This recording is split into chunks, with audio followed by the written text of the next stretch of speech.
yapayım. Değerli konuklarımız, toplantımız başlamak üzere. Distinguished guests, our meeting is about to start. We would like to invite our guests from the foyer inside, and I would kind of like ask you to be seated. Please, distinguished guests, I would like to invite you to the hall, and I would kindly ask you to be seated. Thank you.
Sayın Dışişleri Bakanım, Sayın Distinguished Minister of Foreign Affairs, distinguished Head of the EU Delegation, distinguished Director General of the Ministry of National Education, distinguished Head of CFCU, distinguished representatives of the Council of Europe, Excellency Ambassadors, distinguished members of our protocol, distinguished stakeholders of our project, dear guests. We would like to welcome you to this closing ceremony of the project on strengthening democratic culture in basic education, co-financed by the EU and the Council of Europe and implemented by the Minister of National Education of Turkey and the Minister of Foreign Affairs and led by Minister of Foreign Affairs. We would like to welcome you all. Distinguished guests, before proceeding with the rest of our program, I would like to invite you all for a moment of silence in the memory of Mustafa Kemal Atatürk and our martyrs, which will be followed by the national anthem.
Distinguished participants, the main purpose of this project is to establish fundamental rights and freedoms in addition to universal basic and fundamental values in the Turkish education system.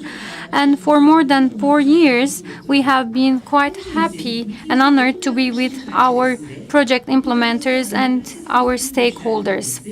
Strengthening the democratic culture in the schools and dissemination of this culture is the main goal, and we hope that this project contributes a lot. And now I would like to invite you to watch the closing video of the project. 2018 yılında uzun bir yola çıktık. Bu yolda birçok eğitimciyi, yöneticiyi, çalışanı ve tabii hepsinden önemlisi çocuklarımızı kucaklayacağımızın bilincindeydik. Avrupa Birliği ve Avrupa Konseyi ortak finansmanıyla Milli Eğitim Bakanlığı ve Avrupa Konseyi işbirliği içerisinde yürütülen temel eğitimde demokrasi kültürünün güçlendirilmesi projesinin sonuna geldik.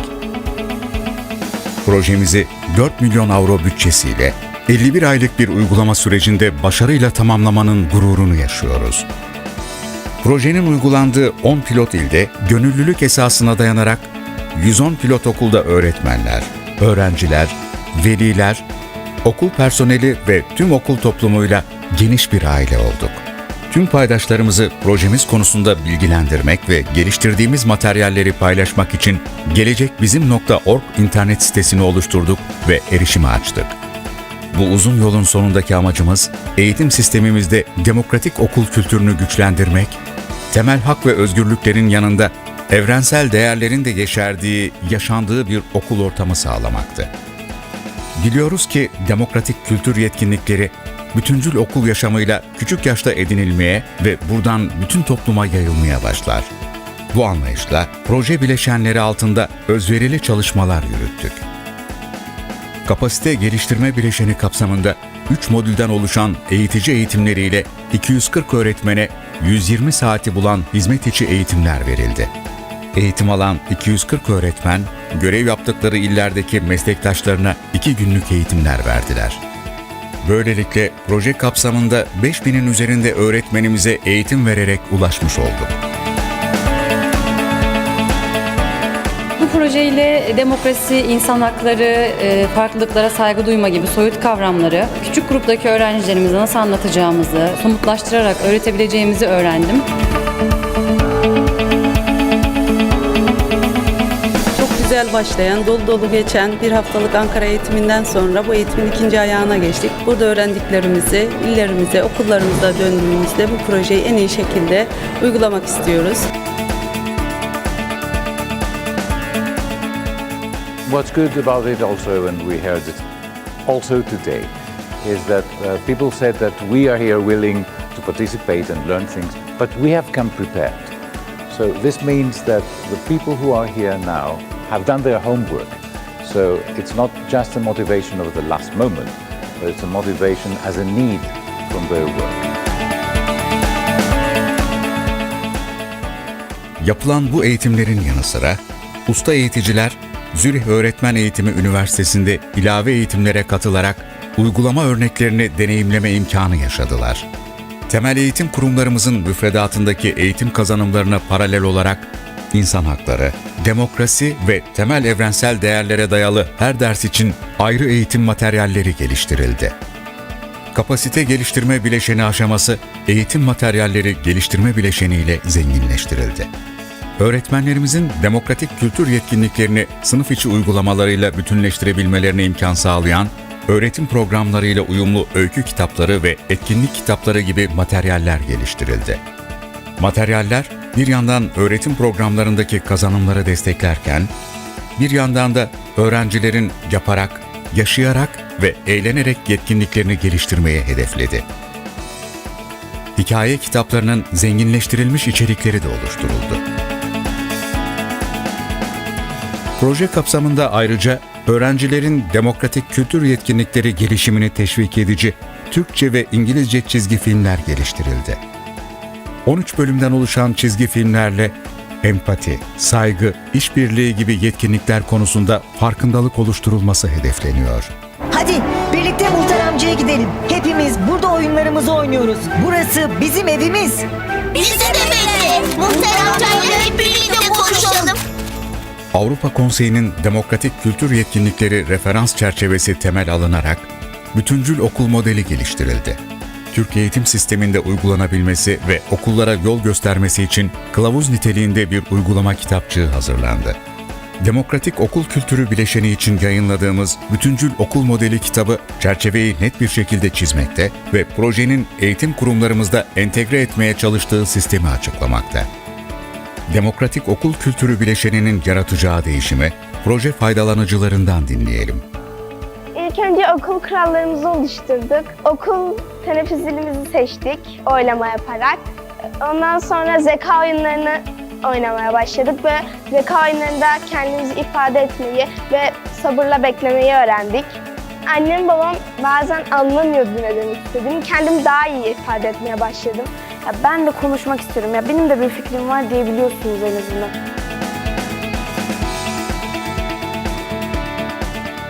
Bence en önemlisi özgüven konusu ve adaletin olduğu bir yerde insanın özgüvenin artması çok normal bence. Bu eğitim sisteminin muhatap olduğu kişiler çocuklar ve bu eğitim sisteminde alınan kararlarda çocukların da söz hakkı olmalı bence. Sağ açılmıştı bizim okulumuzda ve sağ kullanımında çok kavgalar çıkıyordu, küçükler eziliyordu veya akran zorbalığı oluyordu. Bunun için her sınıftan bir temsilci seçtik. O temsilciler kura çekerek sağ kullanım sıralarını seçtiler. Biz taşımalı öğrenciyiz. Serviste kavgalar oluyordu. O yüzden herkes servis sırasına göre yine numaralar çekip ona göre serviste oturmaya başladı ve kavgalar sonlandı. Bence çok faydası var. kendi fikrini sunmak, daha kendini ifade edebilmek ve özgür olmak çok iyi hissettirdi.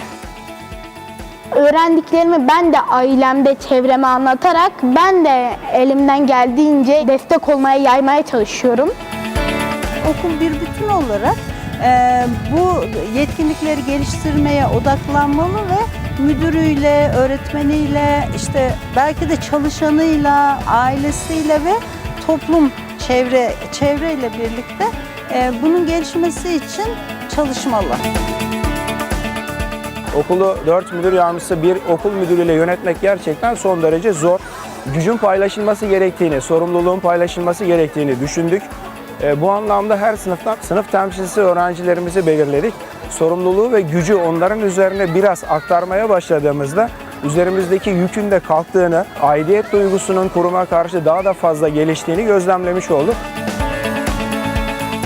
Bizim okulumuzda okul idaresi, öğretmenler, veliler ve öğrenciler arasında sıkı bir iletişim var. Biz öğretmenler olarak ve okul idaresi olarak okulumuzdaki bazı disiplin sorunlarının azaldığını gördük. Öğrencilerimizin de bizzat kendilerinin yürüttüğü bir uzlaşma odası projesi yaptık. Bu projede onlar birer arabulucu oldular. Aslında şu an hukuk sistemimizde de var olan bir sistemi biz onların seviyesinde uygulamaya çalıştık. Bu sayede öğrencilerimizden de gayet güzel geri dönütler alıyoruz. Okulda oluşan küçük problemleri minimuma indirdik diyebilirim. Yapılan tüm çalışmaların sonunda ortaya çıkan iyi uygulamaları değerlendirerek kazanımların sürdürülebilirliğinin sağlanmasını ve yaygınlaştırılmasını hedefliyoruz. Bu amaçla kazanımların eğitim sistemine dahil edilmesine yönelik stratejik bir eylem planı için politika tavsiyeleri geliştirmekteyiz. Yine proje faydalanıcılarımıza kulak verelim ve bunun neden gerektiği konusunda fikirlerine başvuralım. 27 yıldır öğretmenim. Keşke biraz daha işin başında olsaydım. Bu eğitimlerin bütün Türkiye'de yaygınlaştırmasını istiyorum. Yani sadece bu pilot okullarla kalmasın. Çünkü şimdiye kadar biz hep ezbere dayalı bir eğitim yapmışız. Çocuklar sadece oturarak hani tek taraflı öğretmen aktarmış, öğrenci dinlemiş. Oysa öğrencinin aktif olarak birebir görev aldığı bir eğitim sisteminde eğitimin daha kaliteli ve daha kalıcı olduğunu görmüş olduk. İyi ki de katılmışım diyorum. Çünkü biz şu anda göle atılan bir damdayız. Çevremize dalgalar yayacağız. Bu dalgalar demokrasi dalgaları.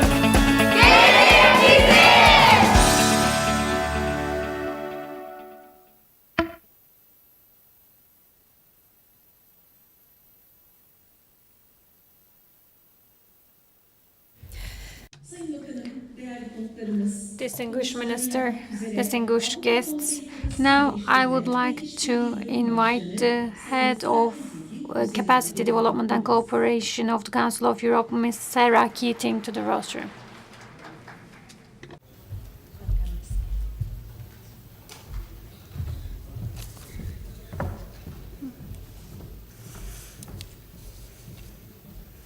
Good morning, good night.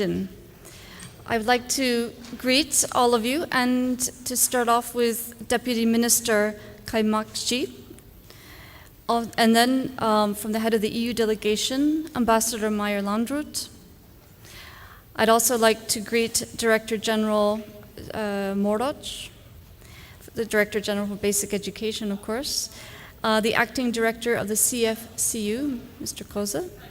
I'd also like to greet the several ambassadors who are here, and last but not least, the participants who've come from abroad, but also representatives from from the pilot schools, some of whom you already saw on the screen this morning. On behalf of the Secretary General of the Council of Europe, I'm really delighted to greet all of you to this final conference of our joint EU Council of Europe project, Strengthening Democratic Culture in Basic Education. I would like to give a particular thanks to the EU delegation, not only for financing the bulk of this project, but for a true partnership based on common European values. I would also like to thank the Ministry of National Education from the most senior levels, and also to the dedicated staff and teachers with whom we worked on a daily basis to promote a democratic culture in this project.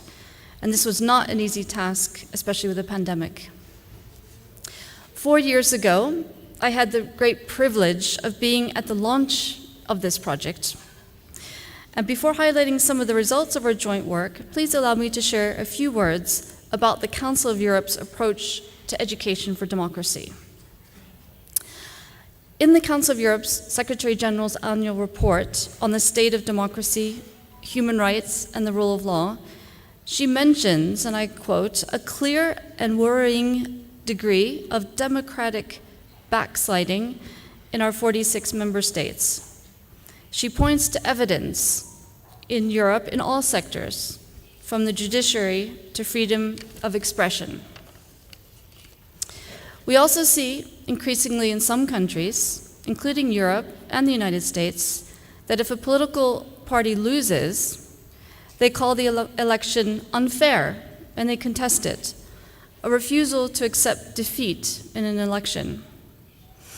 Our Secretary General, Marija Pejčinović-Burić, coined this overall situation as democracy in distress. And she calls for a democratic renewal for Europe, not just free and fair elections, essential as they are, but embracing an inclusive and democratic culture. And this is really where education can play an essential role.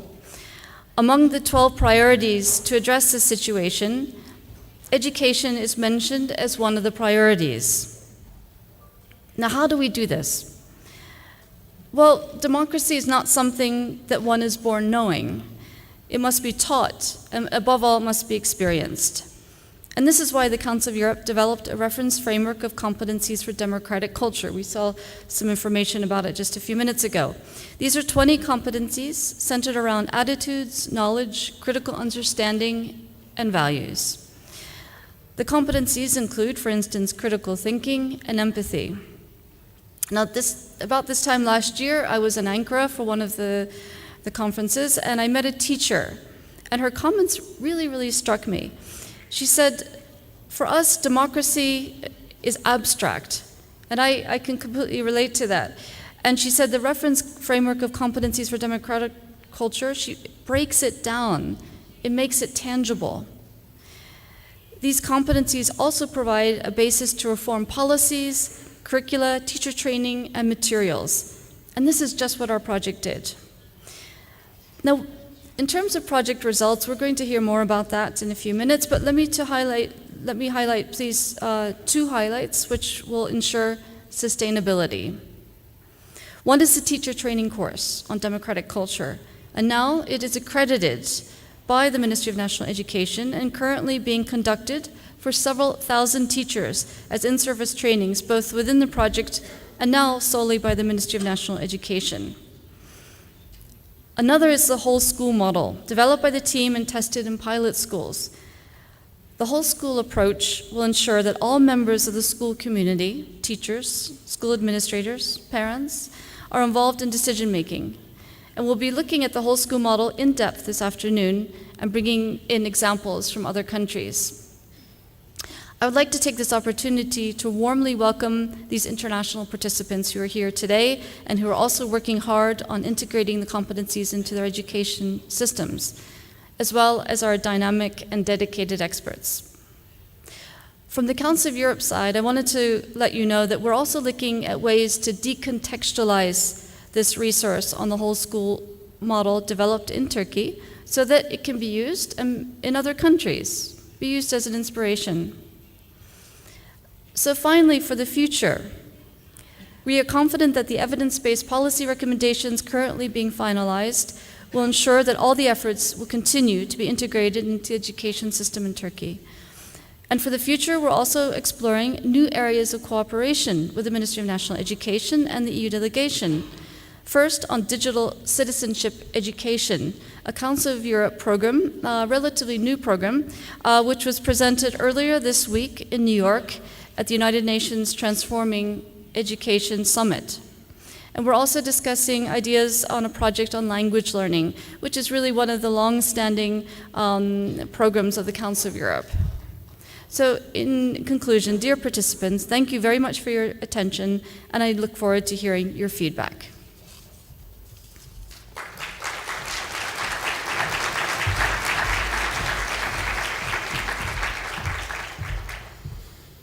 Sayın Keating'e çok teşekkür ediyoruz. Thank you very much, Ms. Keating. Distinguished guests, right now I would like to invite the acting director of Central Finance and Contracts Unit, Mr. Barbaros Murat Köse, to the floor to deliver his opening speech. The floor is yours, sir.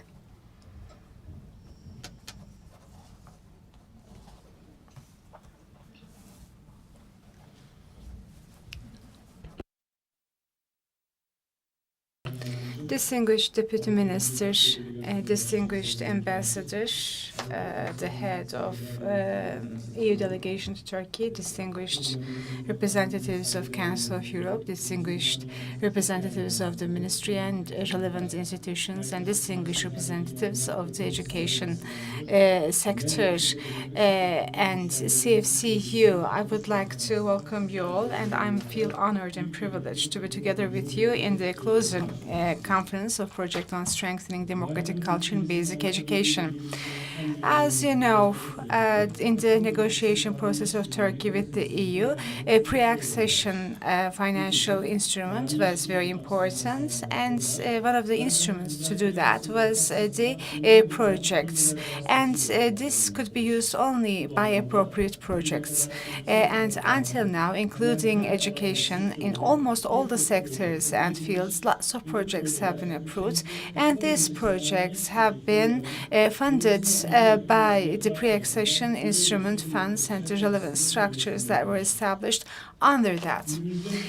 So today we shortly call them IPA, and it stands for Pre-Accession Partnership Funds, and Central Finance and Contracts Unit is the responsible authority, and in 2002 it was established with a Memorandum of Understanding between Turkey and the EU. CFCU actually carries out the call for proposal and tendering processes for all the projects, and it is the contracts unit at the same time, and for accounting, for payment and financial reporting, and also it takes its operational decisions independently. And in the past 20 years since its establishment, it carried out 700 projects, and it was a contracts and tendering unit for approximately 7,000 projects, and it is almost 3.2 billion euros.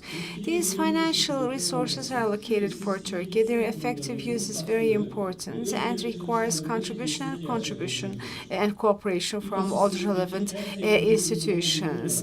The most experienced institution within the scope of IPA is CFCU, and it has very high contract rates and usage rates, and it also works according to accountability and transparency principles, and it also provides significant contributions to Turkey's improvement and development. Judiciary, fundamental rights, internal affairs, energy, civil society, and agriculture are the most prominent fields for the projects, and the annual programs before 2007 and in the first and second periods of afterwards were very important for carrying out projects in the field of education. Just to give a few examples, for example, democratic citizenship and human rights education grant program. Schools, universities, research institutions carried out 31 projects, and we supported them. For increasing the schooling of girls, for example, we also supported NGOs, schools, universities, and we in total supported 89 projects in that field. And for preschool education projects, a total of 75 grant projects were supported by CFCU. And today we are here for this project, which is on strengthening democratic culture in basic education. And this was undersigned between CFCU and Council of Europe in 2018, and 4 billion euro was the total budget, and it was covering a direct grant agreement despite the pandemic, in order to reach the objectives of the project. Thanks to the contributions from relevant institutions, the duration was increased from 36 months to 51 months. And during this period, strengthening democratic values at schools, and also training parents and teachers, and democratic culture was tried to be strengthened, and awareness was tried to be created thanks to this project through various activities. There are 10 pilot cities, and the outcomes were very significant. And manuals, handbooks, trainers' pools, and training videos have been created, and we believe that they are going to be useful in the future as well. The outcomes have been successfully achieved, and objectives have been successfully achieved. And this is going to be further owned by the ministry and taken a step further for the future activities. In conclusion, I would like to say that we have been feeling privileged and honored to work together with you in this process. I would like to thank the representatives of the EU department, EU delegation to Turkey, to Ministry of National Education, and also my colleagues and all the parties involved in practice, and the academicians and the teachers and all the people who exerted effort in this process. Thank you very much.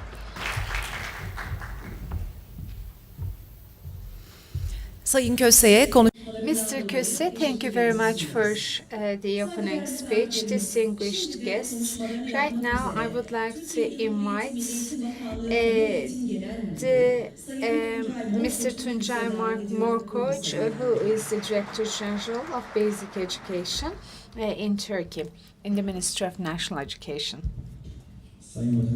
Distinguished Minister, distinguished Ambassador, Head of Delegation of EU to Turkey, distinguished representative of the CFCU, distinguished representatives of relevant institutions, distinguished teachers, Minister of National Education, provincial directors of education, sub-provincial directors of education. I would like to greet you all with respect, and I would like to welcome you to our closing ceremony. Distinguished participants, Turkey has a very rich culture and history, and Turkey has always enriched democratic activities. And we have to go back to 200 years ago, during 1800s, for example. The democratic struggle started in Turkey, and it was the first stage for this process. Since then, we had the constitutional periods and constitutional agreements, and our country has gained its full democratic structure after the establishment of the Republican order.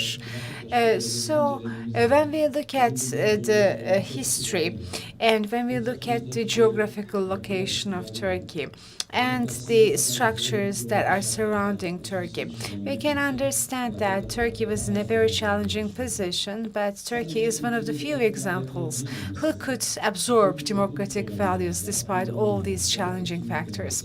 So democracy has always been an essential element of our activities at schools, at the other levels as well. So this was a project which ensured that we adopted a different perspective towards democracy at school. I would like to thank all the stakeholders for their efforts and for their contributions. In the video, we could see all the relevant activities and all the outcomes. They were explained in detail. There was a student in the video from Çanakkale, and she said something. She said that the education system is all about students. Therefore, we have to focus on them. Yes, the the focal point of the education system is the student. However, the students are surrounded by the teachers, by the parents, by the schools, actually the nation as a whole. Therefore, all the stakeholders should become a part of the decision-making mechanism regarding the education system. So the practices here in this project are directly related with the real world. So the student assemblies, class representatives, so we all know about these concepts in terms of their definition, but having them systematically in practice requires a different perspectives. Maybe the principals, the managers, the teachers have applied and implemented them in their pilot schools, and they have shown us how it can be scaled out and rolled out to Turkey as a whole. Therefore, all the materials that we have created are disseminated, and the digital sources are also disseminated for the use of millions of students. The storybooks, for example, all of them are disseminated to all the classes, and we're trying to distribute them to all schools on a national scale. So another important benefit of this project is that the teachers could visit other countries to see different experiences in those countries. So this was a very different perspective. Similarly, the students could be taken abroad for the first time, and they could see other and foreign experiences in the other countries. So this year, for the first time, we have started a very big project. It was called 10,000 Schools in Basic Education. And this way, schools could benefit from all the relevant elements, the books, the gardens, the physical means, etc. So this is a very large project, and it covers many students, including the disadvantaged ones, and this way we are trying to actually minimize inequalities. So within the scope of the budget of this project, actually we trained 4,000 teachers separately, and we could see the sustainability of this project by implementing the other project as well. I would like to thank all the people who contributed in that process as well. Thank you very much for your attention.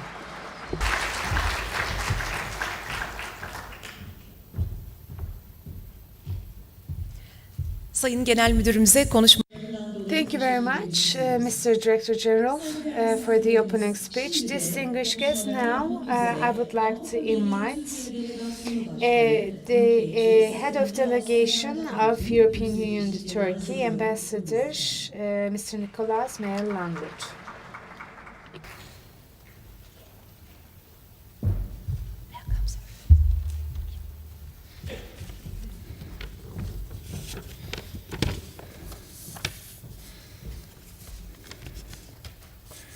Distinguished Deputy Minister, dear Farouk, representatives of the Council of Europe, of the Ministry of Education, Director General, ladies and gentlemen, all representing this project, I'm very happy to be here with you this morning.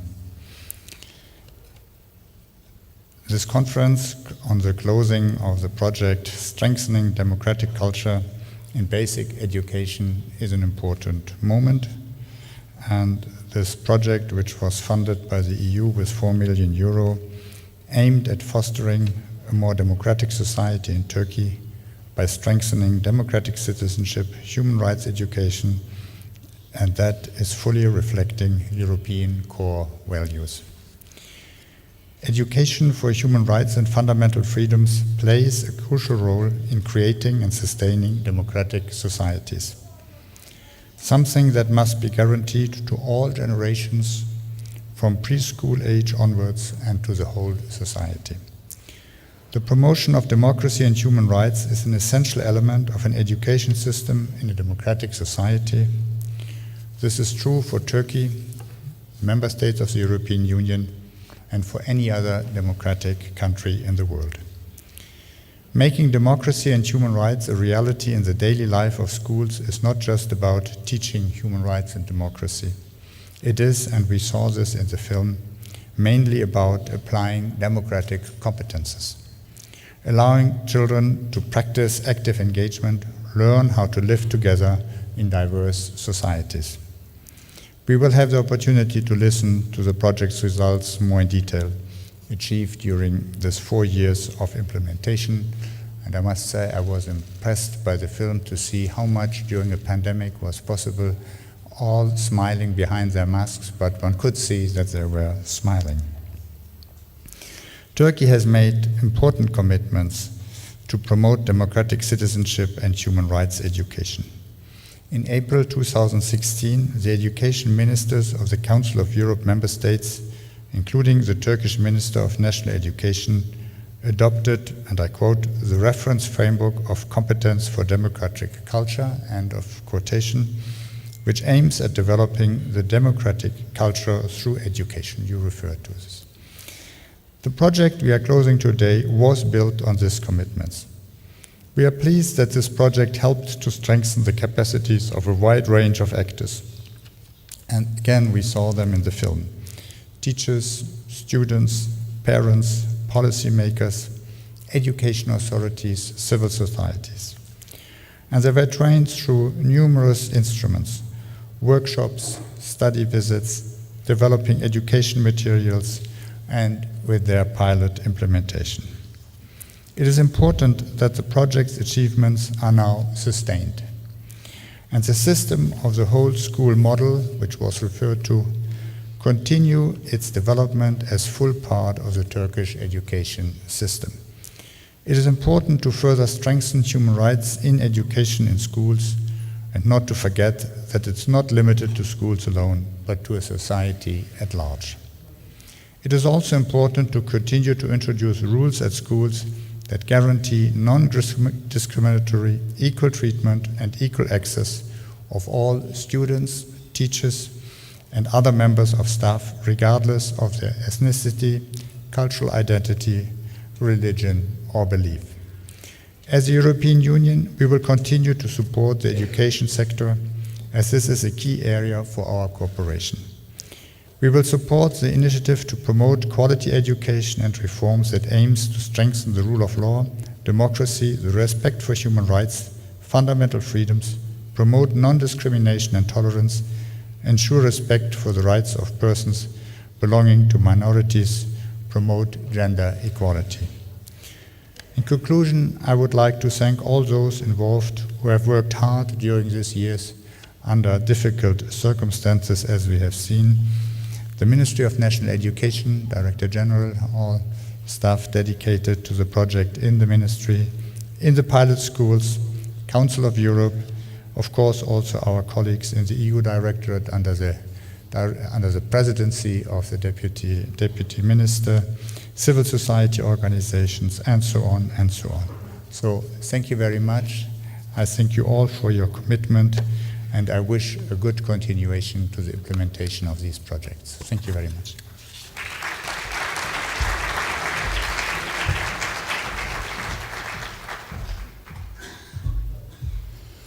Delegasyon Başkanı Sayın We would like to thank Ambassador Landred, Head of EU Delegation to Turkey. Distinguished participants, now I would like to invite Ambassador, Deputy Minister of Foreign Affairs and Director for EU Affairs, Mr. Faruk Kaymakçı, to the rostrum. He honored us with his presence today.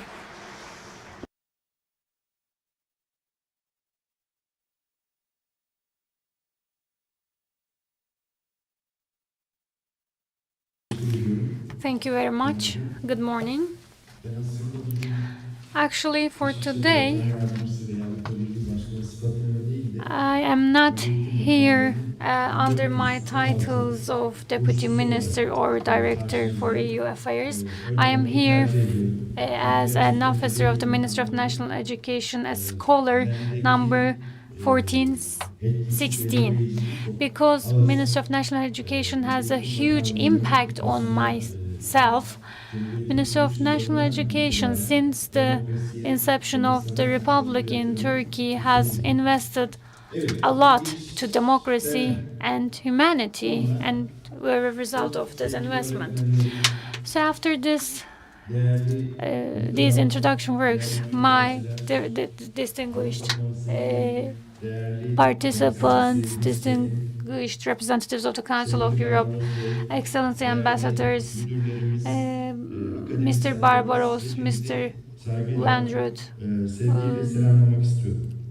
Miss Kading, I would like to greet you all with respect and welcome you. So we have elaborated on the project, and I had tears in my eyes as I watched the project video.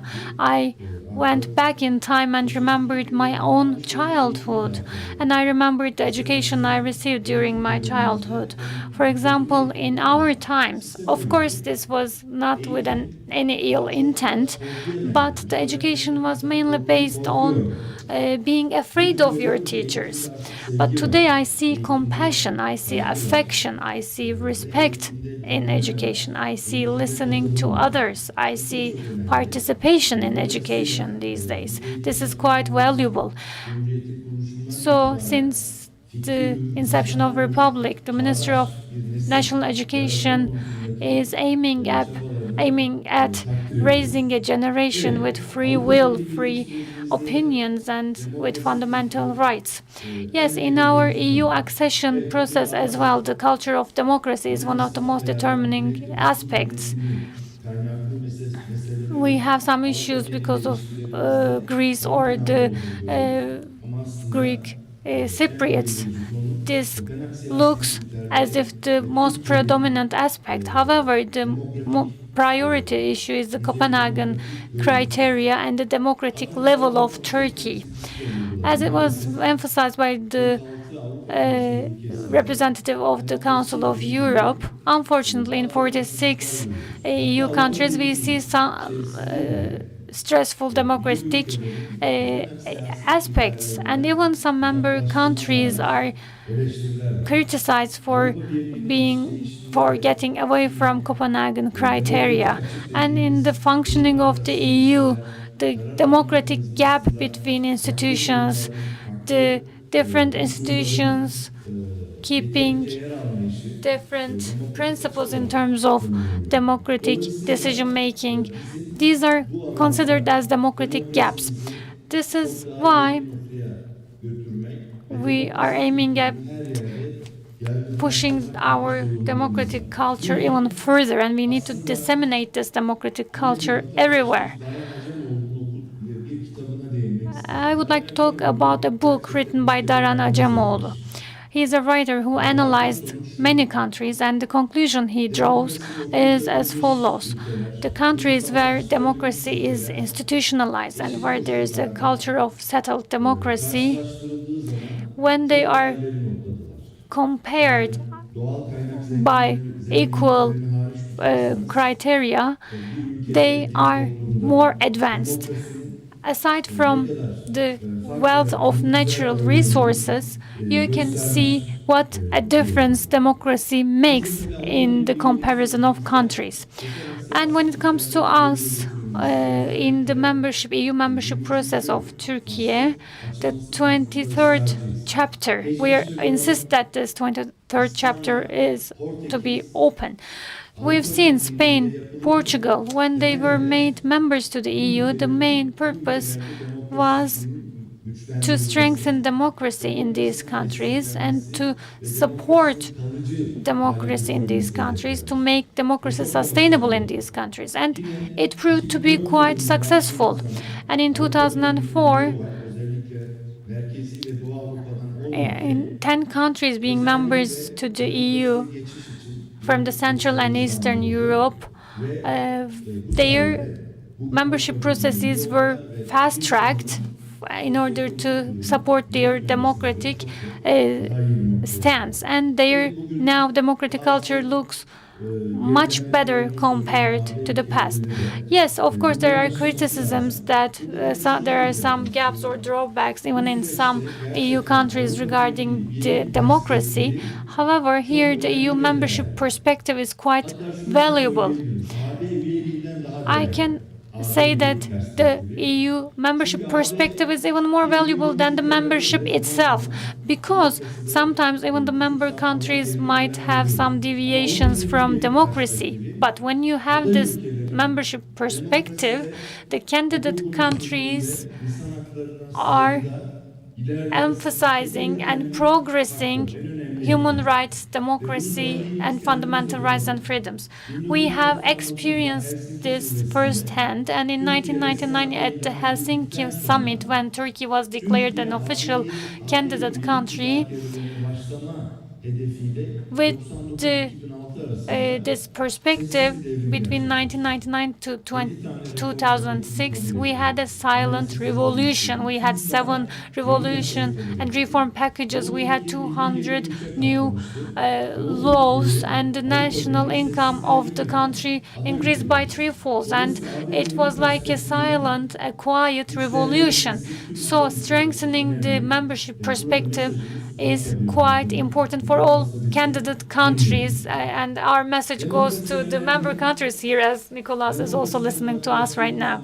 So democracy is quite important, and when we deviate from democracy, we see what kind of problems we can experience. In 1960, we had coup d'etat. In 1970, we had a coup d'etat. In 1980, or in 2016, the 15th of July, we had this heinous attempt. If we did not have all these, we could have had the different relationship with the EU. So time has proven that democracy is quite important, and strengthening democracy at home, at school, anywhere is quite important for us, quite valuable. And by the way, at this juncture, I would like to commemorate once again the democracy martyrs Menderes Zorlu and Polat Zorlu. And I would like to commemorate and remember the martyrs of the 15th of July coup attempt at this point.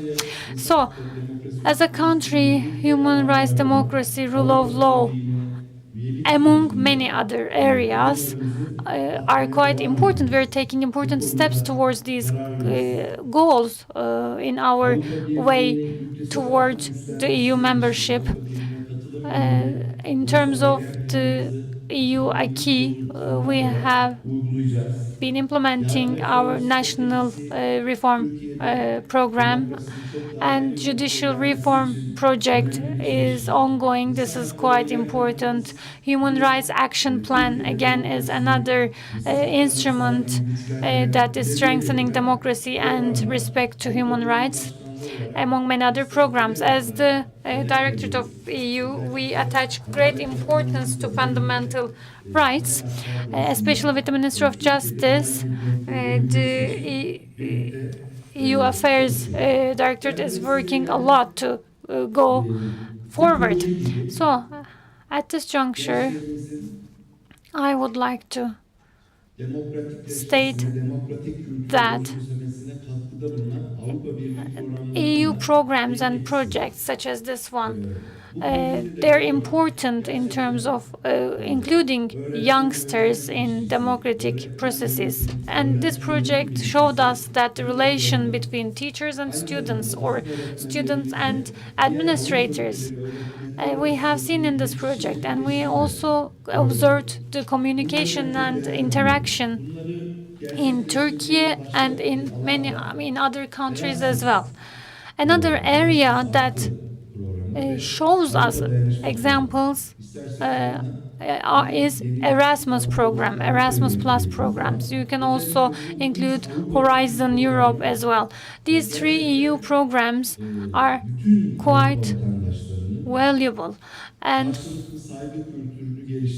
developing mutual respect, overcoming prejudices, achieving a more democratic Europe, these are the main goals of these programs, and these programs are very important to these ends. We all have prejudices, but these prejudices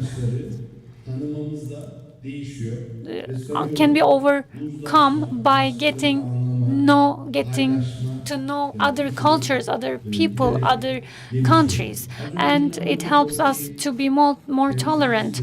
As it was mentioned by the representative of the Council of Europe, here in democracy's alternance, or the culture of accepting the election results is also very important.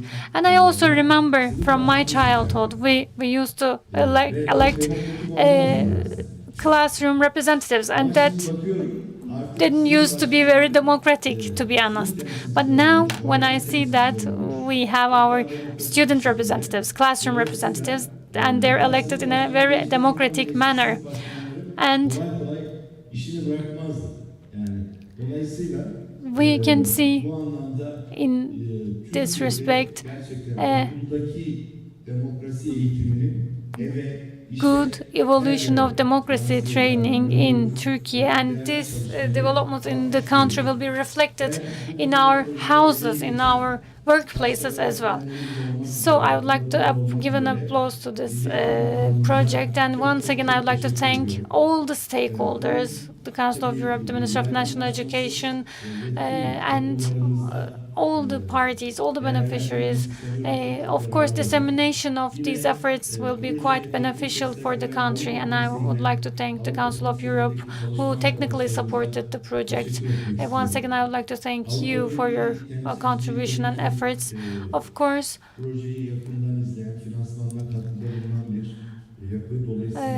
this project was co-financed by the EU. We would like to thank the EU representatives as well. Again, fundamental rights are also monitored by the EU. CFCU, I would like to thank you as well. All these stakeholders, I would like to thank you, each and every one of you, for your valuable contribution. So completion of this project should not mean it comes to an end, actually.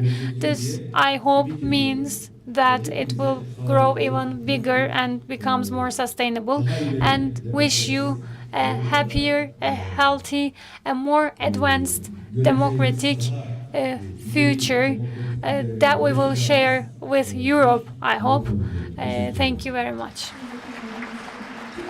Thank you very much, distinguished Deputy Minister. I would like to kindly keep you on the stage for a little while for a family photo.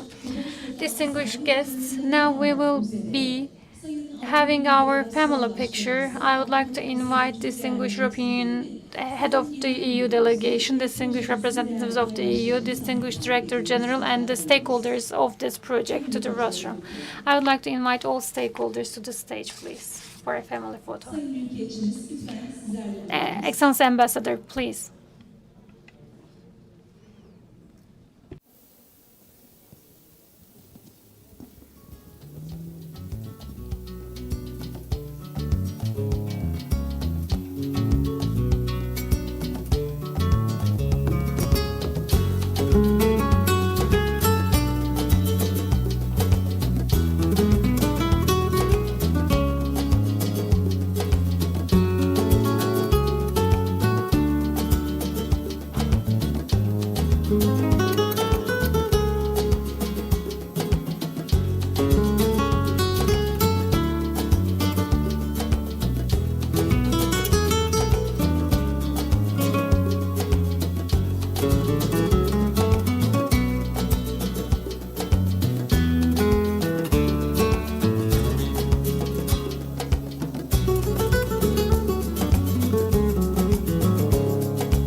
Daha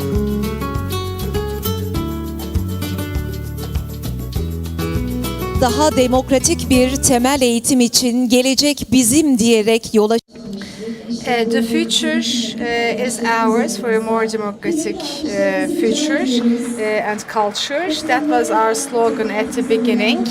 And these are the stakeholders. I would like to thank the Deputy Minister Faruk Kaymakçı for coming here and participating in this closure. And because of his busy schedule, he has to leave, and this brings us to a half an hour coffee break, and afterwards we are going to continue with the presentation regarding the project results. So I kindly invite you to the coffee break. Thank you.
Saygıdeğer konuklarımız, Avrupa Birliği ve Distinguished guests, now in this session we are going to hear the results of the 4-year project on strengthening democratic culture in basic education, which is co-funded by the European Union and the Council of Europe and implemented in cooperation by the Directorate General of Basic Education of the Ministry of National Education of the Republic of Turkey. The general overview is going to be presented now, but I kindly ask you to be silent at the moment to hear the presentation. And overview of the project results is going to be presented by the project director from the Council of Europe, Bediz İren Yıldızca, is going to take the floor to make a presentation.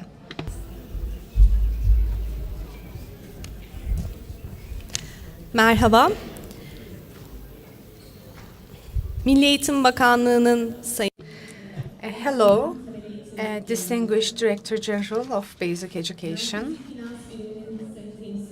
distinguished representatives of CFCU, distinguished representatives of the Leader institution, distinguished representatives of the EU delegation, and distinguished colleagues and distinguished representatives of Council of Europe and distinguished teachers, international participants, all of you. I would like to welcome you all to the closing ceremony.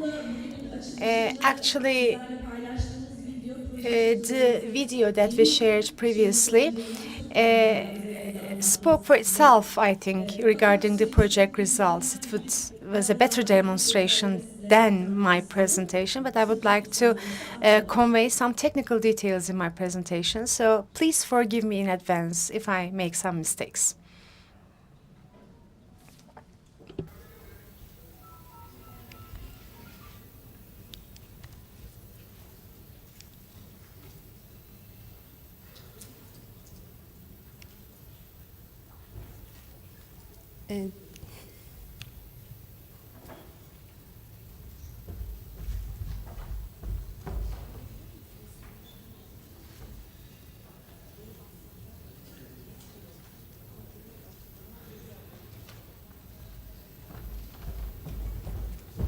Teknik aksaklık için özür dileriz.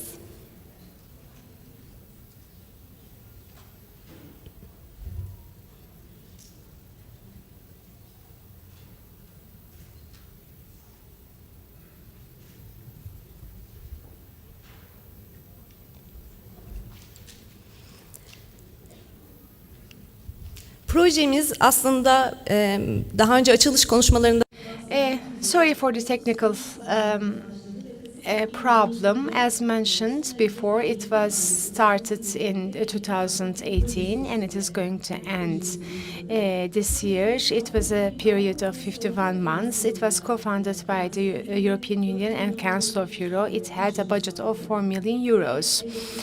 And as you all know, the final beneficiary is Turkish Ministry of National Education, and the leader organization was the EU Department of the Ministry of Foreign Affairs, and CFCU was the contracting authority.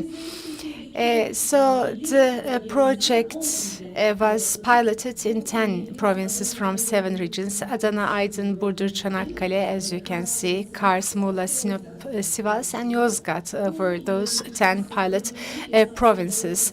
And on a voluntary basis, 110 schools were selected, and in each province, 3 middle schools and 4 elementary schools were the places where it was implemented. So the basis was the reference framework for democratic culture competencies, and there were 4 pillars, as you can see, and this framework was the guideline that we followed. And this is like a butterfly, and it was also inspiring for designing our logo. When we talk about competencies, we talk about 20 different fields, and there were 4 main categories. And these are the components of the projects. Four of them were present. First of all, the materials were developed simultaneously. Capacity building was also dwelled upon, and all of them were done for establishing democratic culture in the schools. And as a result, policy recommendations were produced in order to sustain best practices and to roll them out. Let's look at the material development phase. Actually, April-May 2019 was the beginning point. It started with needs assessment, and within the scope of all the components, we included all the stakeholders in the process, and we tried to understand their requirements and needs in order to settle a democratic culture in schools. And we tried to ascertain what kind of materials we needed. And when we were about to train the teachers, we wanted to see what would they need and require. And this was done with the support of the national and international consultants. Later on, the materials were reviewed, and these materials were further improved for new materials to be developed. In 2020 February, we had online and physical meetings to revise the materials.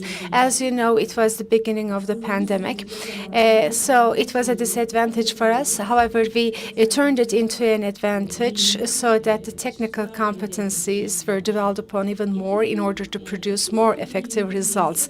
In October 21, we had already published the materials, and we distributed them to the pilot schools. And from October 2021 to the end of the academic year, the pilot application implementation was done. Throughout this process, 2 observation visits were carried out, and one of them was in December 2020, January 2021, and the other one was towards the end of the term in June 2022. So the purpose there was not only about seeing how the outcomes were implemented in schools, but we also wanted to get feedback as to where we could support them even more and to implement support mechanisms in the field. And in August 2022, another assessment activity was carried out to understand to what extent the materials were useful for the teachers and the challenges they faced. We tried to understand which materials were easy to use, which ones were more difficult to use. So what are the materials that we developed? At the primary school level, 4 activity books were produced. As you saw in the video, in this production period or development period, the most important thing for us was to have parallel outcomes with the curriculum that is followed by the Ministry of National Education. So we didn't want to create an extra challenge for the teachers as they were following the national curriculum. We just wanted to be a complementary party to them. We just wanted to enrich their practices with democratic culture activities. 10 middle school activity books were produced. As you can see on the slides, they each focused on different areas and fields, and they were used by the teachers. And for preschool level, we produced 5 storybooks, and for the primary schools, we produced 2 storybooks. And these story books were also accompanied by guidelines for the teachers. But the feedback later on showed us that we took the right steps because, especially for preschool teachers, the enriched content of the story books produced better results and more meaningful messages for the students. So the enrichment of the content for these storybooks was the right step to go. The capacity building component was rather focusing on support for teachers. Likewise, it started with a needs assessment. It was followed by training modules and materials. So this model was very useful. So there were 3 modules, a total of 120 hours of training of trainers. The first 2 of them were consecutive, but later on we allowed a certain time period for the teachers to implement and apply what they learned. And in December, with the feedback, we produced the 3rd model, and we understood that the teachers needed some more support, and we provided some supplementary training to the teachers on the basis of their feedback. So cascade training was also provided in 2021, September.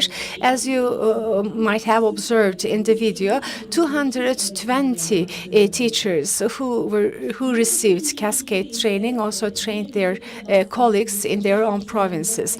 In March 2022, as mentioned before, for master's trainers, we made a visit to Zurich Teachers Institute, and there we focused on the training and teaching module that is applied in Zurich, and the teachers had the chances and opportunity to make observation in the field.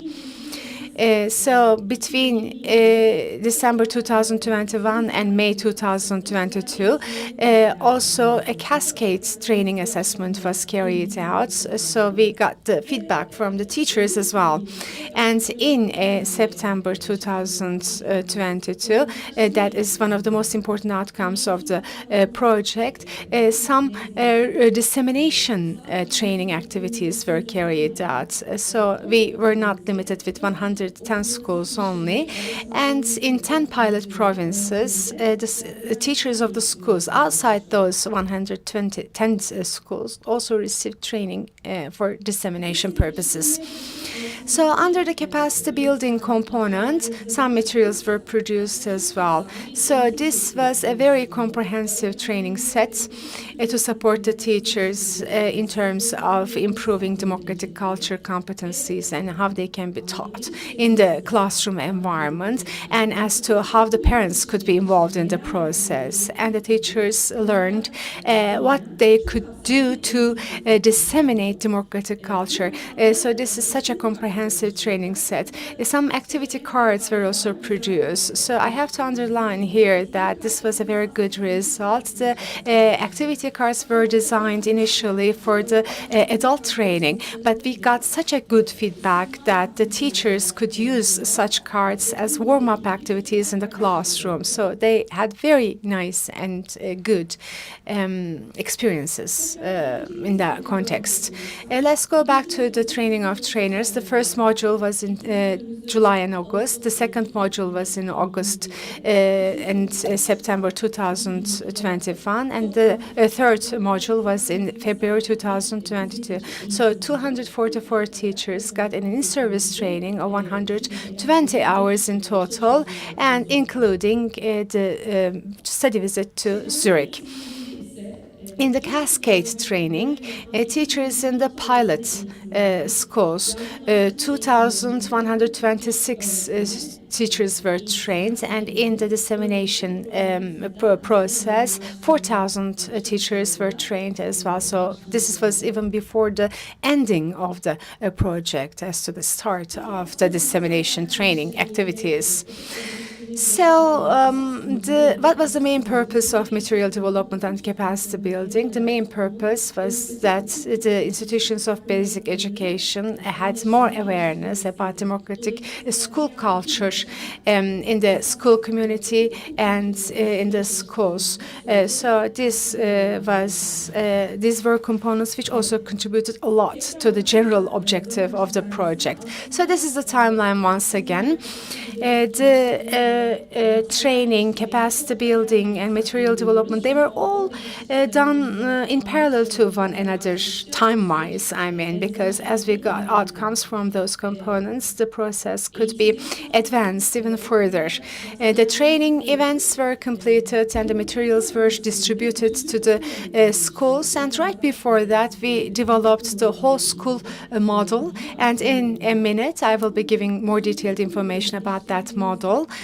So after developing such a model, one pillar of the training, it was about transferring information to teachers about this model and train them as to how they could make it a reality in the field. So the assessment visits, the study visits were also carried out to see how the pilot implementation was coming out. The most important activity was the activity with the kids, because all the things that had been done before was like a preparation, but when we were together with the kids and students, we also had the chance to work with them in 10 pilot provinces. Of course, we wanted to have activities with all of them, but at least it was representative, and the students visited Ankara. And during this visit, students coming from different cities had the ability and chance to share their experiences and projects that they carried out in their own provinces about democratic culture. In April, regional workshops were carried out with the participation of students, and a part of them were taken to Albania on a study visit.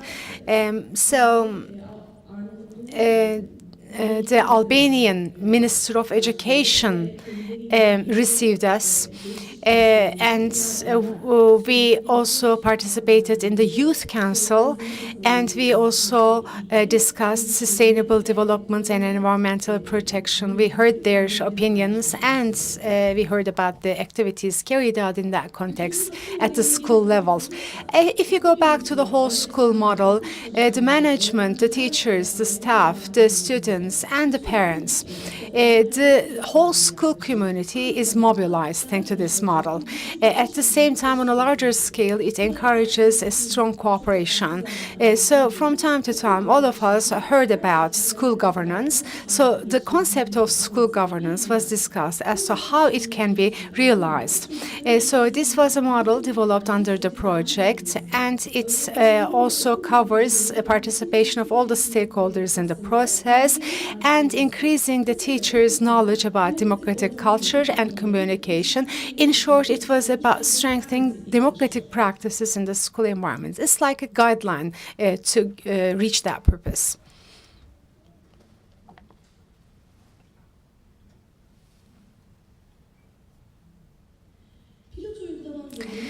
As for the pilot implementation, as I told you before, this project was implemented in 110 schools, 30 preschool, 40 elementary school, and 40 secondary school.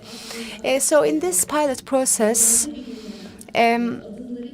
the steps in the model were followed, and firstly provincial commissions were established, then school commissions were established in order to work on how the whole school model could be implemented at the schools level.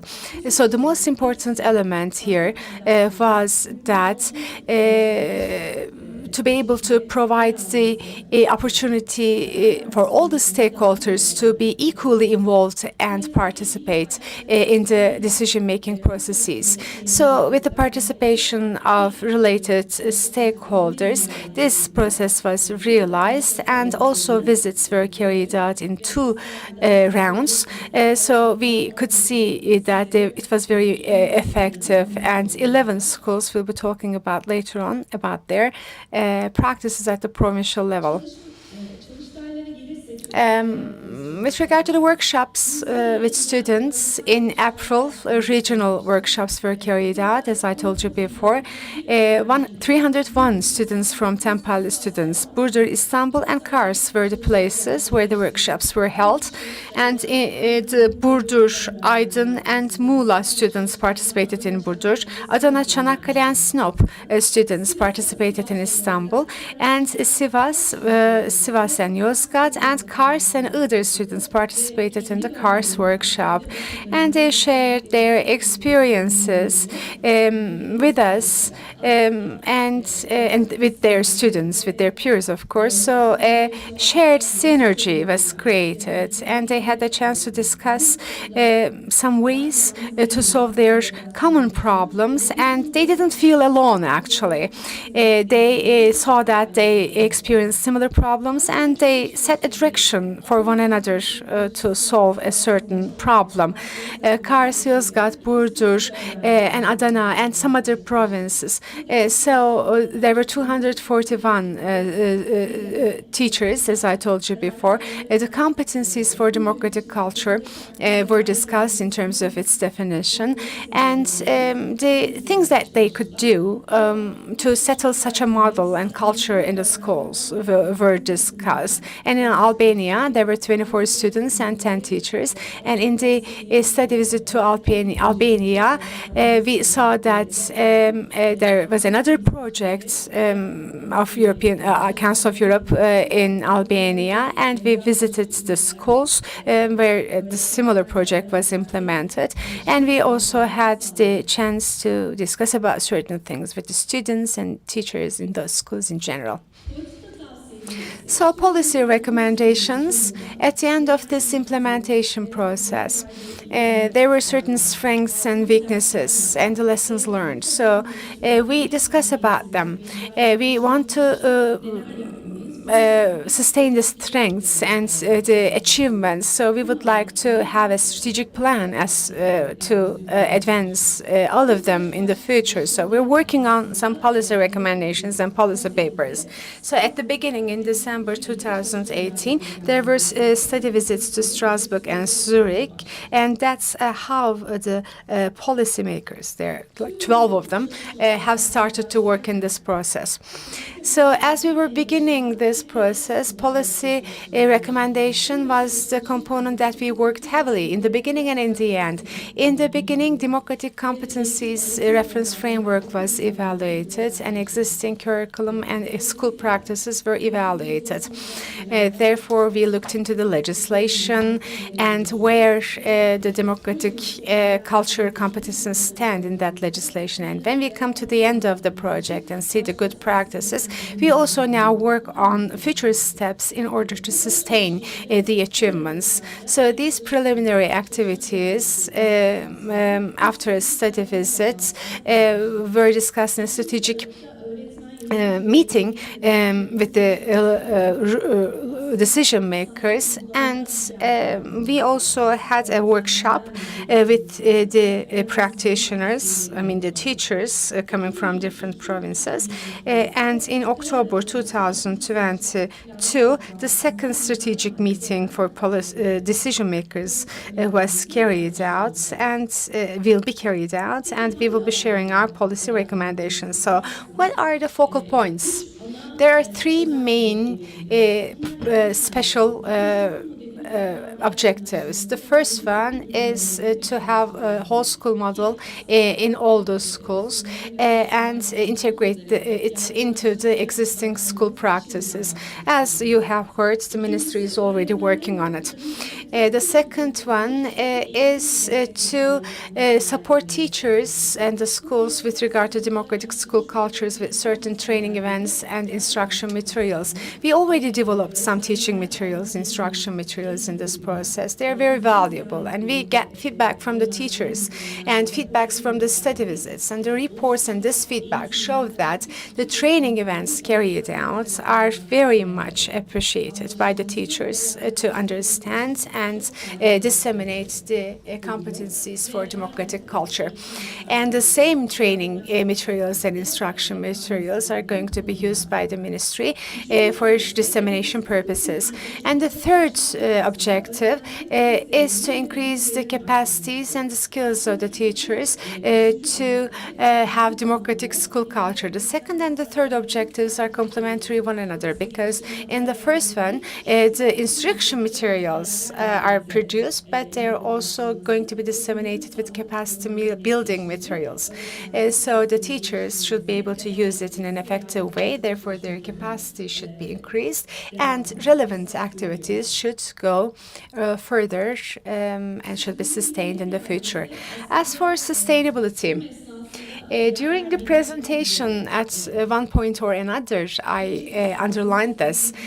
During the project, the steps for sustainability have already been taken. If we start with visibility, there are 13 episodes of cartoons that are developed under the project, so we would like to disseminate them.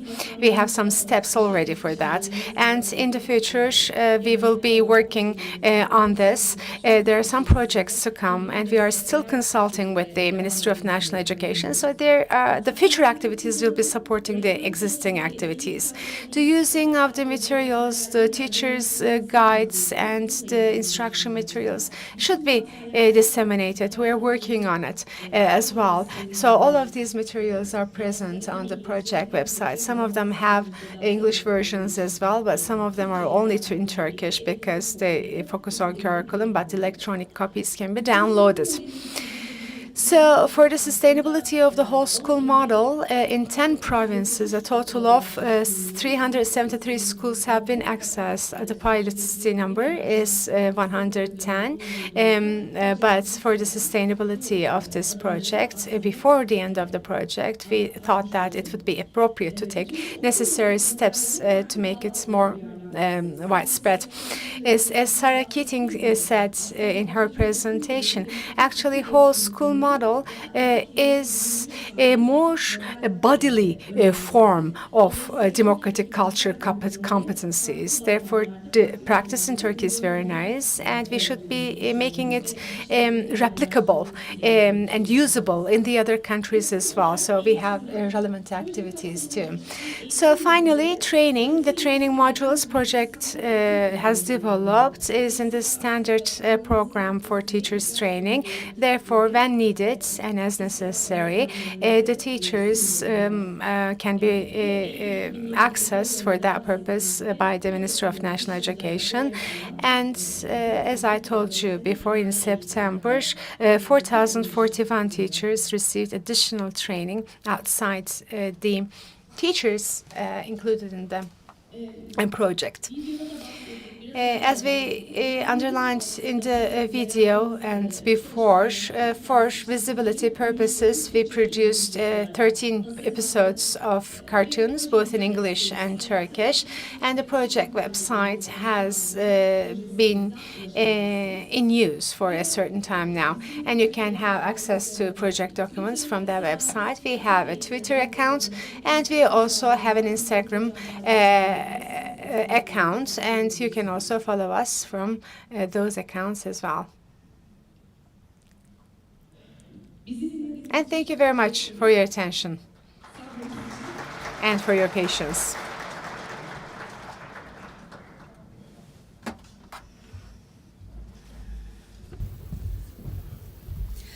Sayın Yıldızca'ya verdiği We would like to thank Ms. Yıldızcay for all the information she provided us with. Distinguished participants, before we proceed with the last session of the morning session of our meeting, we would like to announce that these cartoons, the enriched content of the storybooks or the visuals of training of trainers will be displayed on the screens within the hall. So we wanted to remind you of this. Now we would like to invite you to the stands of the project activities. In the back of the meeting hall, you can see visuals of all the activities carried out by our experts and participants during the project. And consecutive interpretation will also be provided during this session. After the visit to the stands, lunch will be served around 12:30, and after lunch, the afternoon session will start at 1400 in this very hall.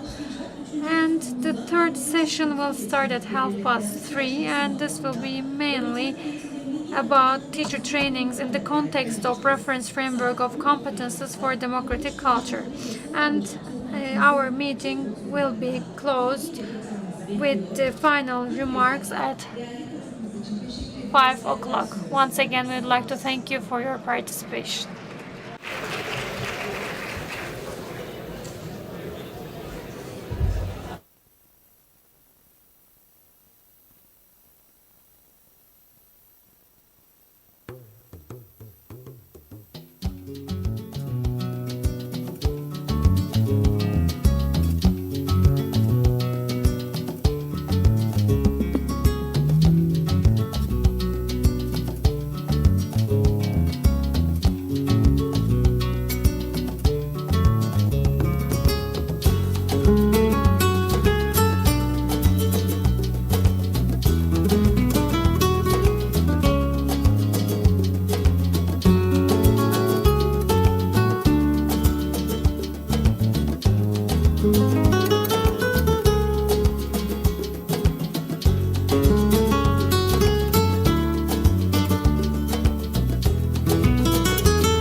S.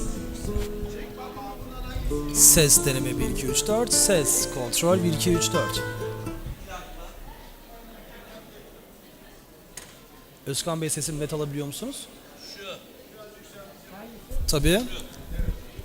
Ses deneme 1 2 3 4. Ses kontrol 1 2 3 4. Ses deneme 1 2 3 4. Ses kontrol. Ses kontrol 1 2 3 4. Ses. Ses. Deneme 1 2 3 4. Ses kontrol 1 2 3 4. Ses deneme ses kontrol 1 2 3 4.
here, yeah, to check. Forget it.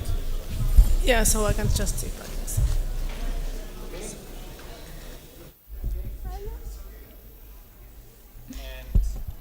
And here I am. It's okay? I'm forgetting. It's already forgotten. Okay. Yeah.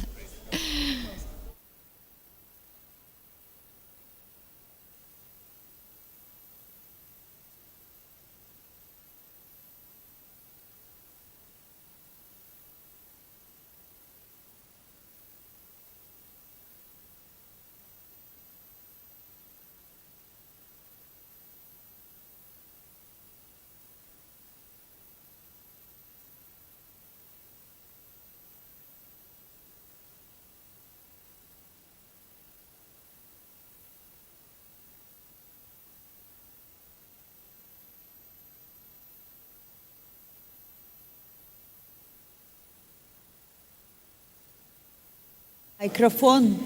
Do you have rowing microphone? Microphone like this? Perfect.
Do you think it's open now? The time is on. So does it mean that we are starting?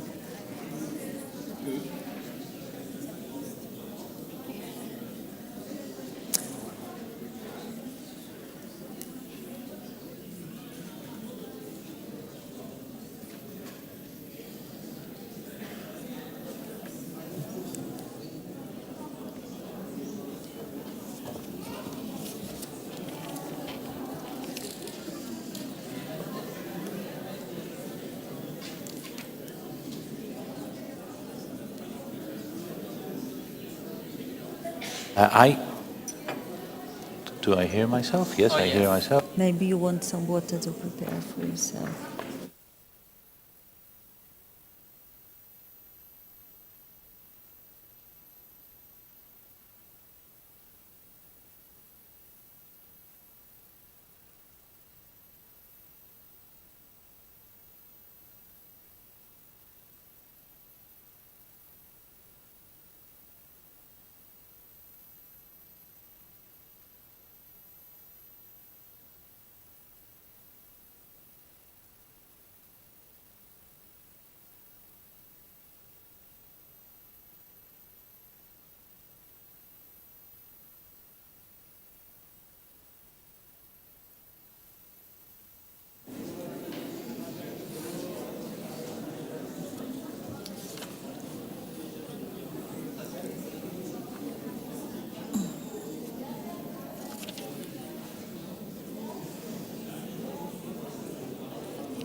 I'm not muted.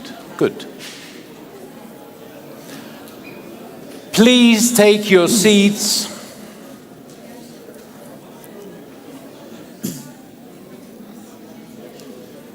so we can start. And in order to feel familiar, please, if you need it, Mickey Mouse yourselves, like me, or Minnie Mouse yourselves. You will need it, like me. I am tempted to raise my hand to see what happens. Ah, yes, we see. Good. But because we are here today, let me add something. Hello, people. So good you're here. So good to see your hands. Hello, people, and welcome to this round table, to this panel. During this following hour, a little bit less than the hour, we're going to discuss among ourselves, but with you too, the whole school approach. And we are going to do it, I will just present the people that are here. This is not all the presentation you are going to have. But let me introduce you, Olena Stislavska, starting from there. Let me say that I'm the proud minority, male minority in this panel. Olena Stislavska, we will moderate together. Yes, please applaud, please, come on, yes. And you will allow me to read the titles because there are many and very important. So, Dr. Ayse Kula, who is at the Ministry of National Education, DG of Basic Education, but she's the head of RD and Projects Department. So, Ayse. To her left is Mrs. Kristina Kaihari, who comes from Finland, Finnish National Education Agency, and she's also an EPAN member, an EPAN representative. This means that she represents Finland on the Council of Europe EPAN institution. And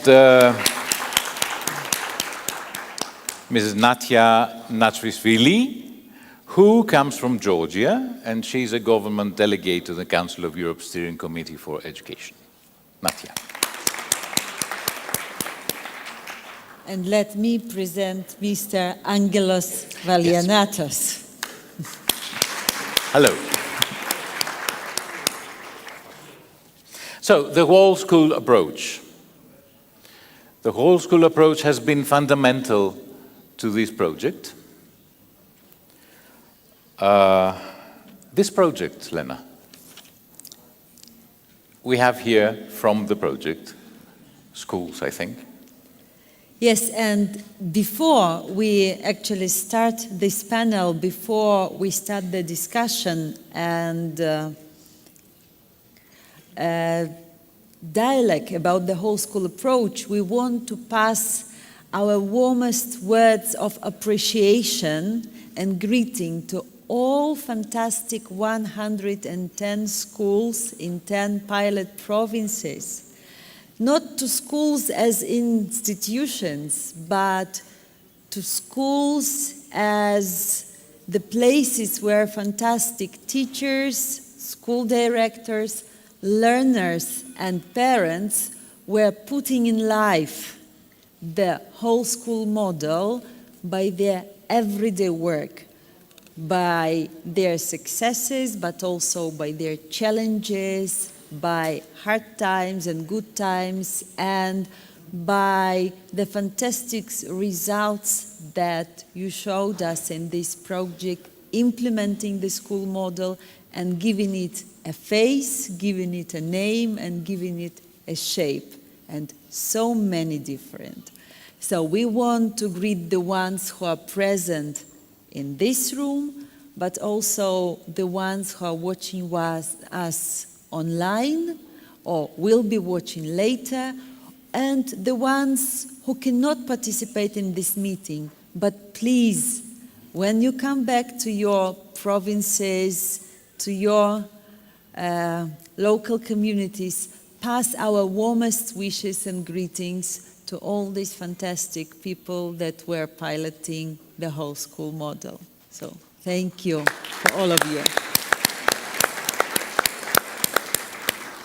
And let me tell the others that have not lived it, that, for example, Lena and myself, but also to Lynn and Ozge and Jeanette, as the trainers in this project, we were invited and we experienced a whole school approach at your schools. Because we did not only get to know you as teachers who become trainers, but also you invited us at your schools and we got to know your directors, teachers, parents, students, local community representatives. And this is the whole school approach anyway. But before going on, let me say that this is a very official panel. And because it's a very official panel, it will not have parallel monologues. It will be a panel. It will be a discussion. So, dear ladies, this means that we will not have a certain time to speak and wait for the other. Please, let's discuss. And you, ladies and gentlemen, are also welcome to intervene. And if you have something to say, please either send a paper or we have a microphone here, come up and say it. If you need that something is needed to be said or asked or commented. So, here we are.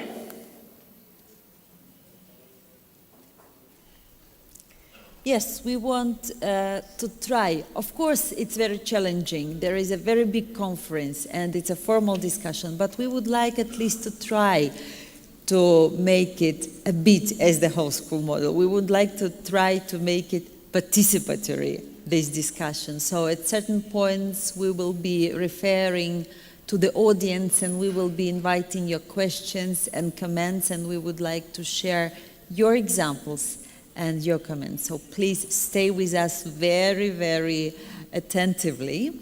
And I will not waste my time. I will give the floor to our experts, our ladies. And first of all, I would like to ask you to speak about yourself, not as from the position of your title, but from the position of your understanding and connection with this whole school model. Because out of so many people who know this model, you were selected as the experts. So please localize your experience with this whole school model to our panel. The floor is yours, Dr. Ayşe Kula.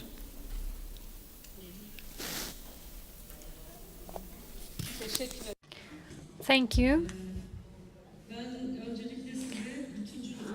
First of all, I would like to deliver a presentation about the whole school approach, and then later on we will be discussing it and answering questions. So if you could show my presentation on the screen.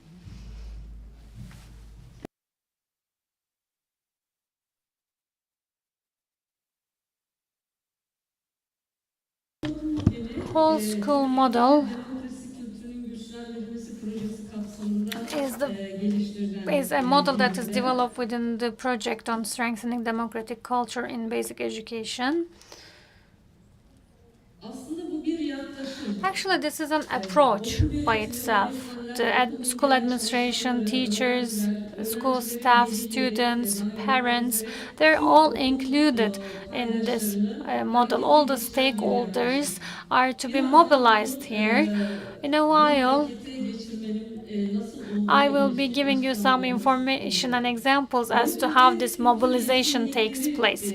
Competences for democratic culture and the reference framework for CDC is taken as a reference, and all the stakeholders are aimed to be included in this process. The performance areas of the whole school model includes teaching and learning environments, school climate and governance, family and community connections, teaching and learning environments included some activities that are conducted at schools. They are listed on the screen. I will not go over them one by one, but in general I can say that it includes many aspects starting from classroom rules to many others. It's an inclusive model where practical approach is included in the courses. The active participation of students is required. The relationship between students and teachers, cooperation amongst students, increasing dialogue between all these stakeholders. Because sometimes at schools we have a misperception that the school is four walls and students come and go.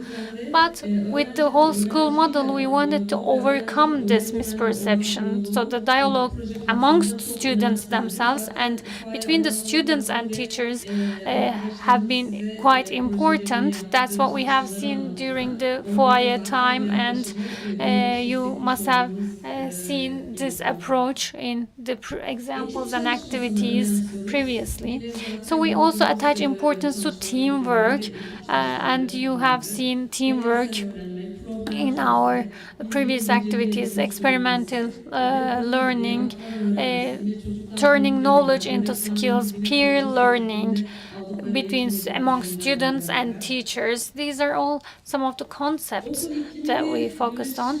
School environment and governance. Here the purpose is to, of course, improve the CDC and creating a positive school climate, and it's emphasizing governance was important. Here, participation, democracy, transparency, and accountability are some of the areas which reflects the social dynamics of modern society, and this is an area again where that includes joint decisions and interactive processes. Connection with family and community. Of course, families and parents are quite important here. Why? Because the student comes to school, learns some things from the teacher. Of course, there's teaching going on. So the student is trying to learn and acquire these knowledge and skills. But once there's a conflict between what the student learns at school and what he goes through at home, then we see some resistance. This is why family is quite important, and school, parents, community, the relationship between these stakeholders was to be strengthened. So the activities or the work conducted by the schools should be supported by the family and community, and through schools, the whole school models aim at achieving a more democratic society. So, when it comes to our activities, we established a project school commission, and of course, in this commission, children, staff, teachers, and parents are represented. So, all the staff of the schools, the students, parents are represented in this commission. And when we have a look at this, the activities of this project school commission, first a baseline analysis was carried out.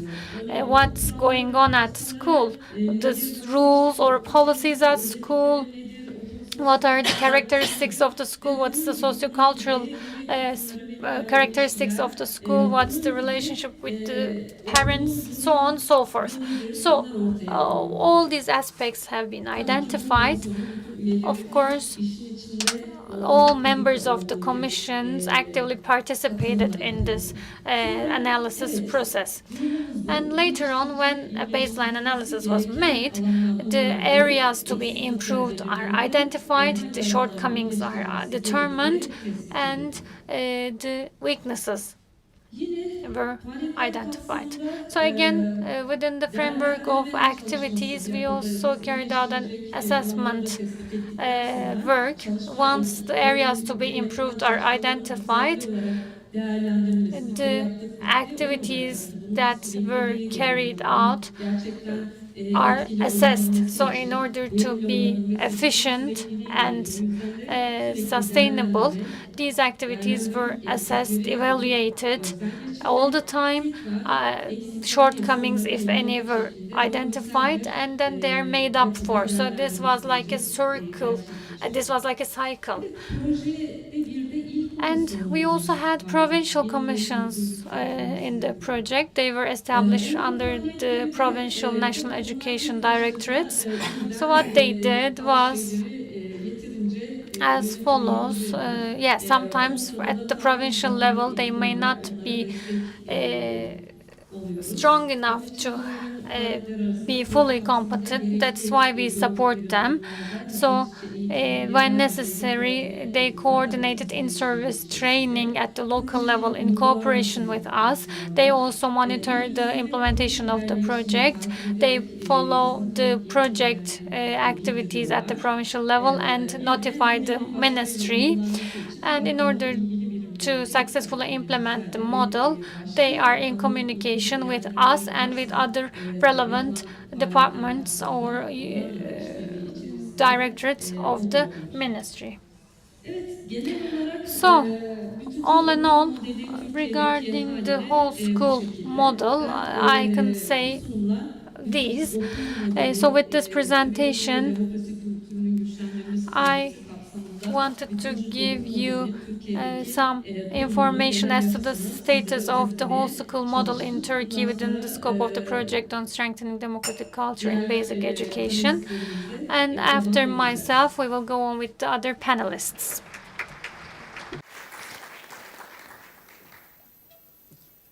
Thank you very much for this detailed presentation of the project as the complete cycle with steps that allow the dialogue, as you say, between all school stakeholders, and it allows the involvement of all school stakeholders into the decision-making processes.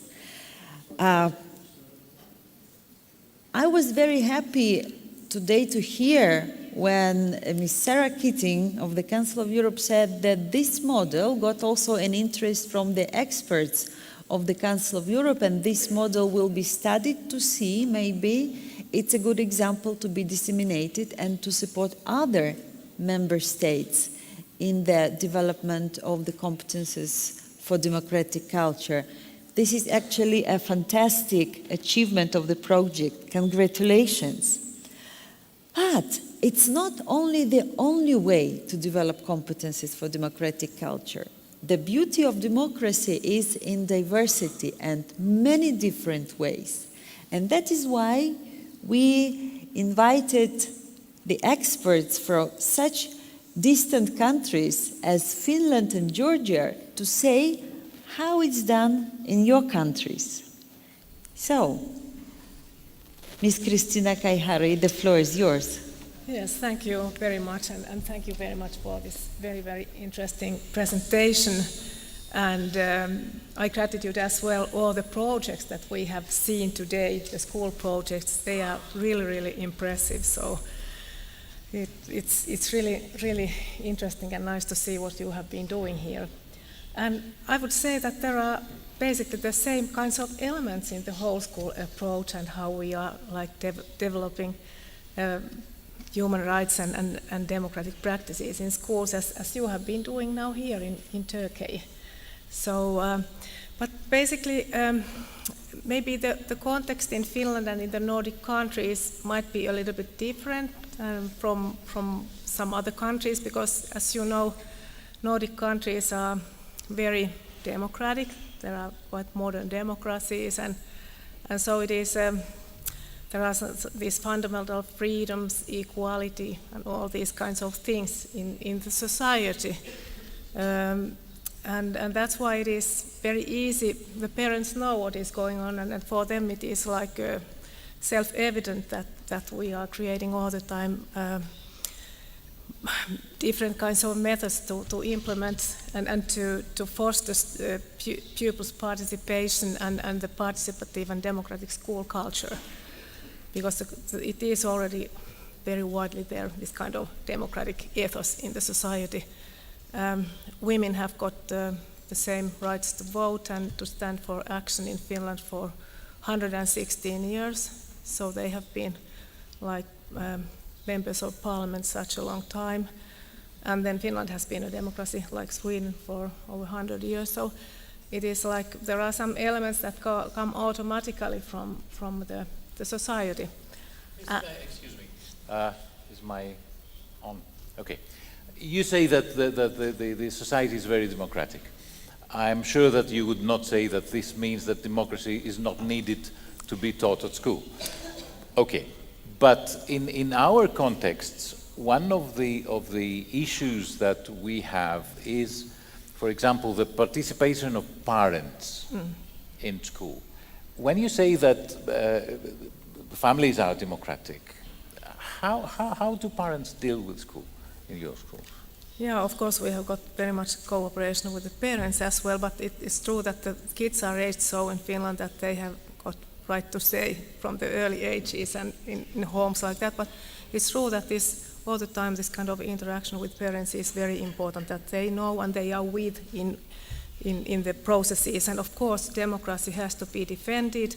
And of course it is so as well in our case that we should have more and more, especially those students who are more silent, to take them with.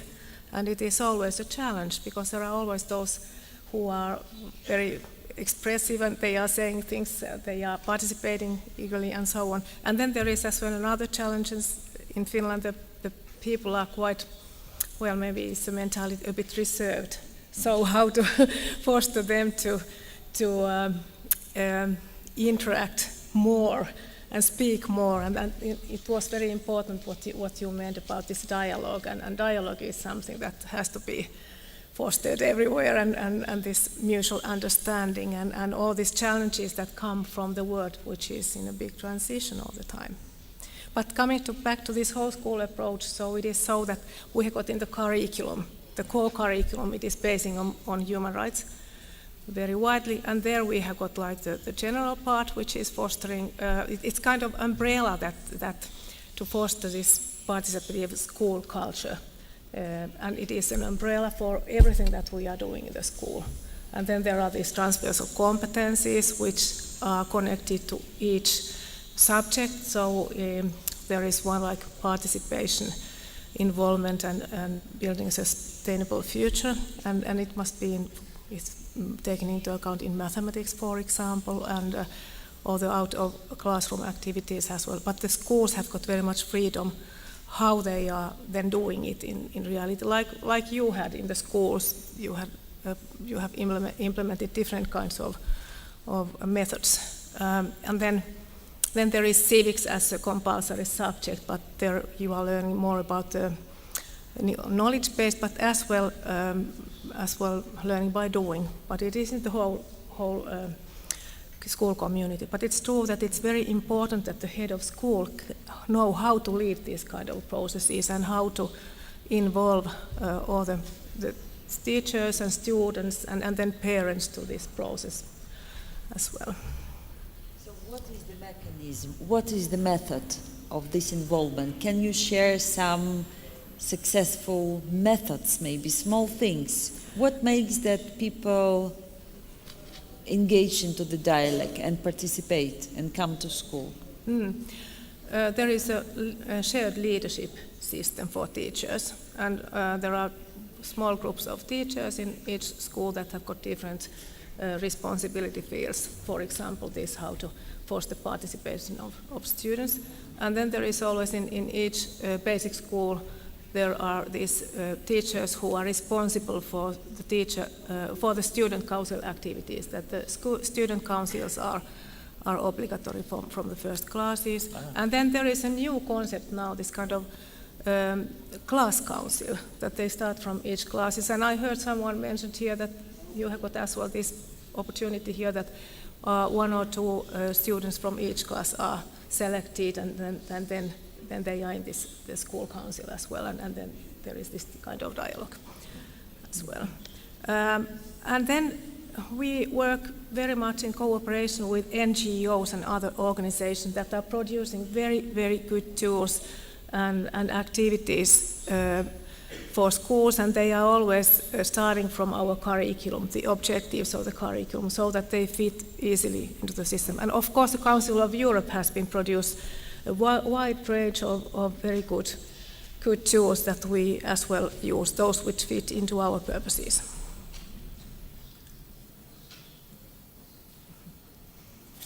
Going to Natia. Yes. So, to Georgia. We have the whole school model here in Turkey, which implements the whole school approach as presented in the reference framework of competencies for democratic culture. What happens in Georgia?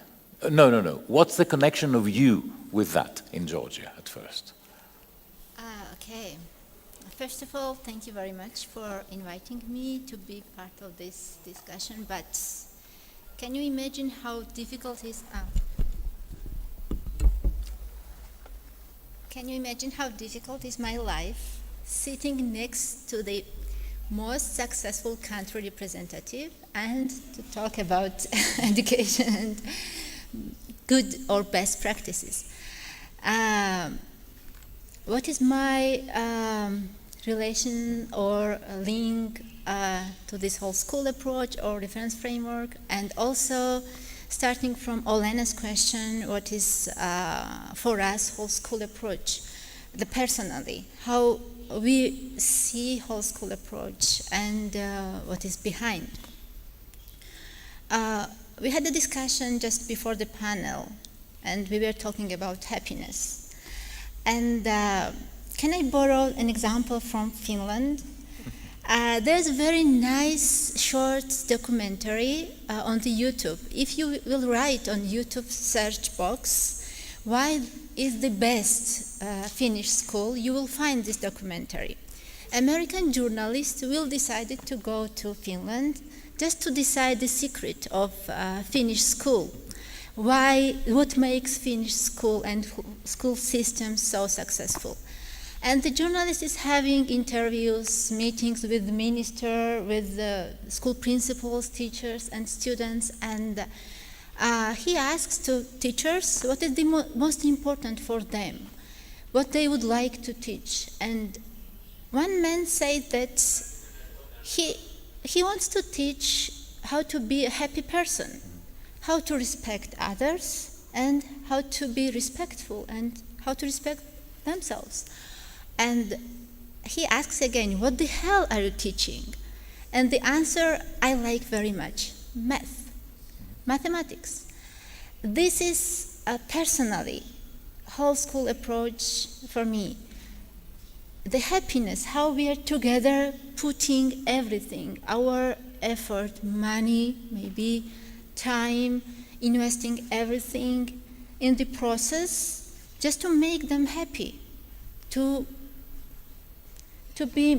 create more democratic and harmonious society through this. This is from my perspective, and this is an example from Finland. Now, my relations and coming from Georgian experience. I'm very privileged and honored to have this experience working on the reference framework for competencies for democratic culture. But before, I was working for implementation EDCHRE, Education for Democratic Citizenship and Human Rights Education. And as a result, we've got really good experiences. And today in Georgia, I can say that we work kind of systematically in this way, and I'm very happy I'm part of this way. To give you more clear picture what I'm putting in this systematic way, we work on the policy level, we work on the research academic level, and also we work, of course, on the implementation. And Elena, you said that it's about putting in everyday life. I don't know how it is put it in everyday life, but there's another website, very nice and very beautiful website created by the Council of Europe about Democratic School Network.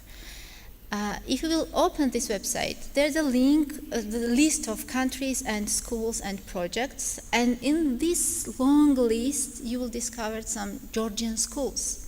This is the examples how they are putting everyday life, but the whole school approach is again the golden key. In this project you will discover that parents, students, sometimes municipality representatives, teachers are doing something together.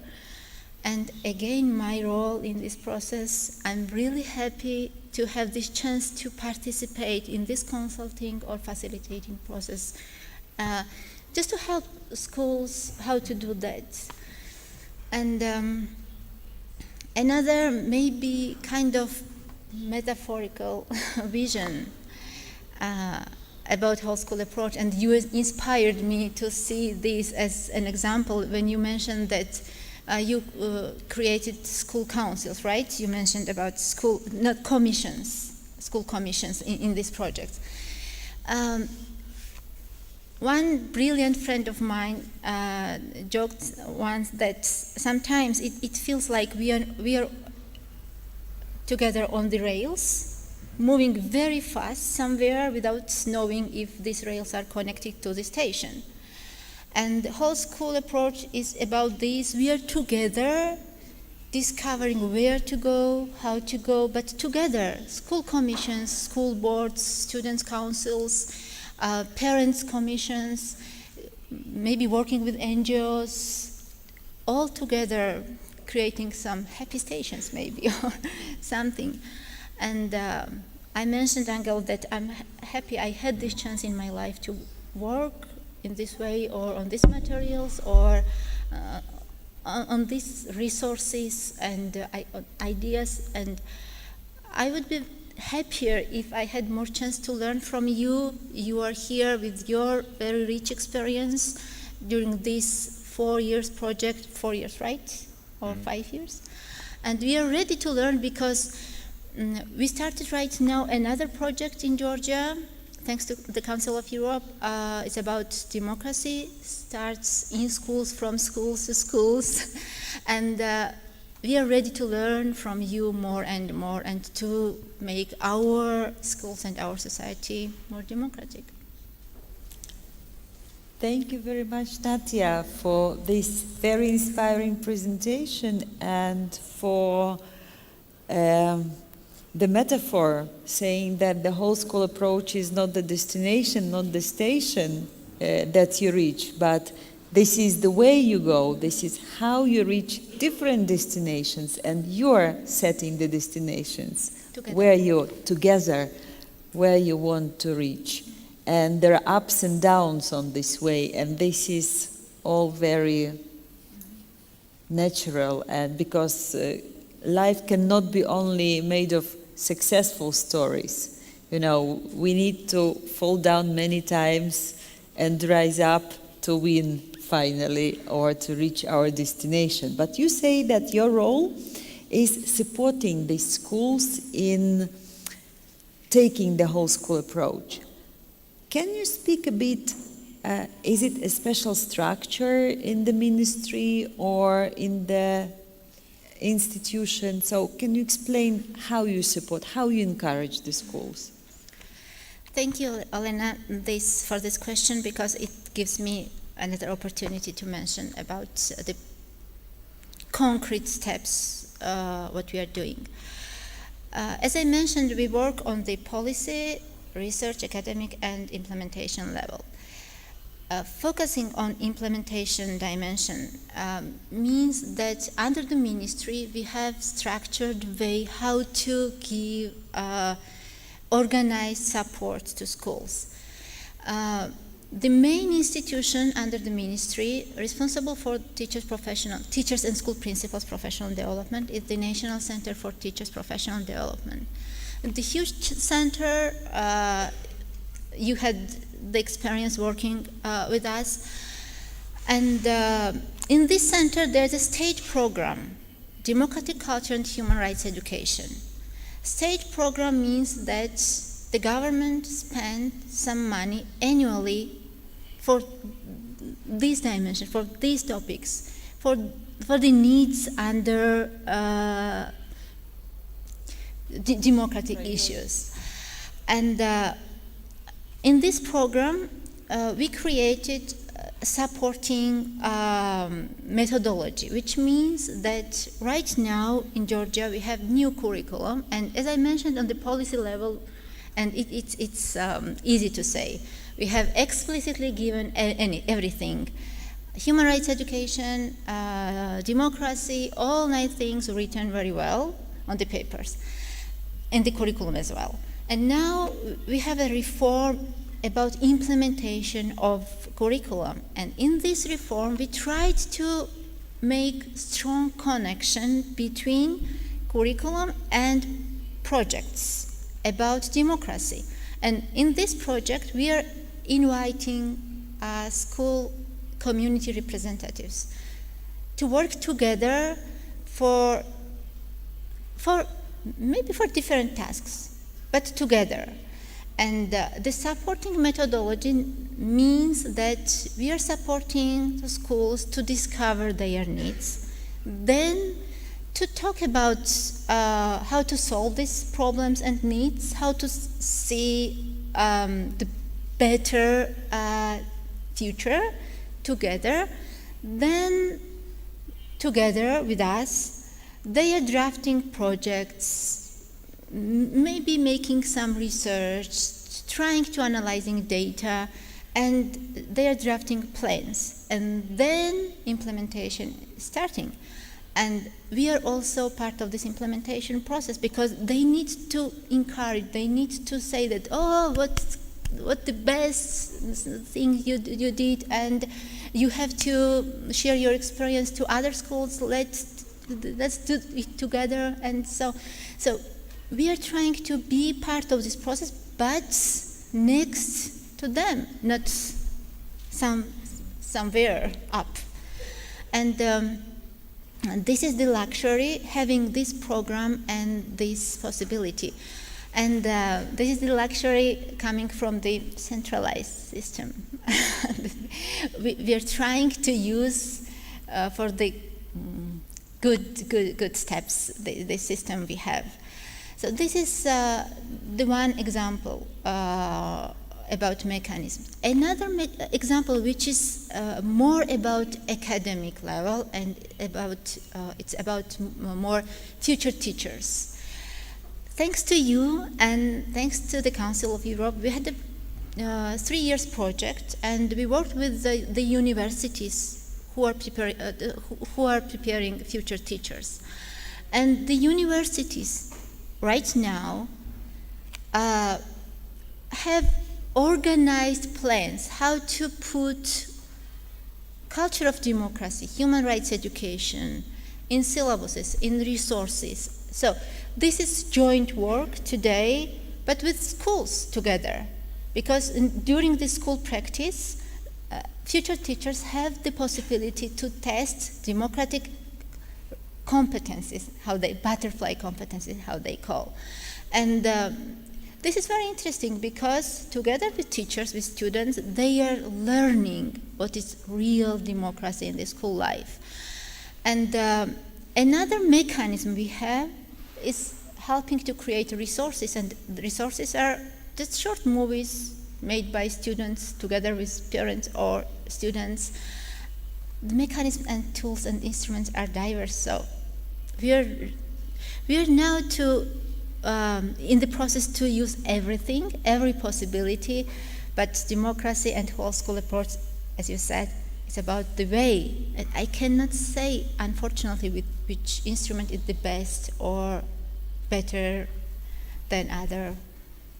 Thank you very much. Thank you for this presentation. What I see from these three presentations, there are a lot of things in common, and there are a lot of reflections in common, but the approaches are different.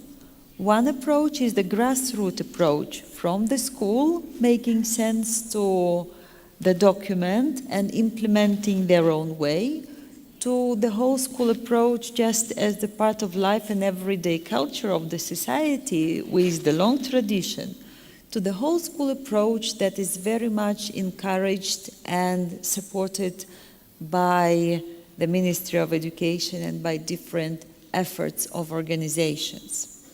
Thank you very much for these presentations, but I know that here we have representatives also of other countries and organizations, not governmental organizations. And at this moment, I would like to ask you, we have a roving microphone and we are very eager to listen to your examples. Maybe you would like also to add something more to this discussion, to these three very nice examples of how democracy is developed.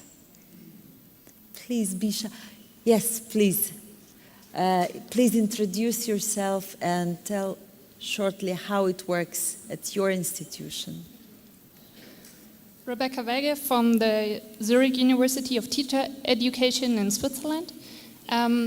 I think it's a question, but maybe also sharing an example at the same time. So we were lucky enough to host a delegation of that project in Zurich. So the example I'm going to share is not a new one to many of the participants in the room. The question I would like to ask, and related to the example, is how can we foster, like on a daily life basis, to live competences for democratic culture. And what I mean by that is, if we think about the whole school approach as something that means like taking every opportunity there is to act out competences for democratic culture, how can that be transferred into curricular activities, but also daily life extracurricular activities? And I would like to share one example that is from a school we visited, and they, based on a participatory approaches, including different stakeholders in the school community, decided to have animals at the school place as an opportunity for the pupils to act out their responsibility taking, task sharing, and some other competences. So maybe we need animals in all schools, but on a different level, the question would be what else could be done in different contexts on a very daily basis to live out democratic competences and foster the culture. Thank you very much for this very interesting example, like having a real life issue, a real task, let's say, to develop competences, to make them a place for development of competences for democratic culture and the whole school approach. This makes me think about the project in Kars, I think, with the pigeons. Yes? Well, I'm thinking how difficult position is to moderate here. I would rather speak about things. Okay, but animals, for example, and not only that, but also democracy in everyday life. It's my favorite, and it's kindergarten, and yes, it's Kars, and yes, the people are here, and it would be great if they could present it. But let me say that in a kindergarten, they decided to have a bird, and they had elections for the bird. And the election was about the color of the bird. So there was a whole process of finding out colors that birds had and what was available, and then to demonstrate and have speeches about which color would be better. And then they voted, and then they had the bird at school. But it didn't stop there, because they started having the bird at home during weekend. So there was a competition of who would take the bird. And all of that was a lesson about a democratic process that was not only in school, but was also spread out in the family. And I could say many examples like that. But just let me say that this was a kindergarten. And I would like to see voting with pictures of different colors of birds. And parents participating and supporting their kids. Come on, this process. That was great. That was great. Yes, please. So I think that is very important, that there is a big diversity of methods and what you can do. It depends on the school, on the teachers, pupils, homes, environment, what kinds of opportunities you have. If you are living in a little village where there is a huge forest around of it, then you can create many kinds of activities there in the forests, or coming from Finland where there are forests everywhere and countryside, or then in big cities, different kinds of opportunities to do, like in cooperation, something. But everything starts from meeting people, meeting each other, and from quite small, tiny, little, simple things, just listening to kids and asking their opinions in kindergarten and from the first classes for some things done in the school environment, because they have very often very good ideas. Mm-hmm. Sometimes adults think that we know what equipment we could put in the schoolyard, but it's much better to ask the pupils to say what they think about it. It can be totally different, and then they are empowered when they realize that they are listened, and then they learn to vote if there are many possible proposals for that, for example, and they are tiny little things, but just to put in practice. And I would say here that the teachers really are in the key role, and that teachers are empowered as well to use different kinds of ideas, and very often when they are then running these kinds of activities, it motivates teachers as well, and this motivates kids as well for learning and to be in school and finding out, for example, different kinds of methods of learning. If you are listening to kids, there might be in some cases different methods that kids can choose to learn some items, like peer learning or making some research together with others and so on.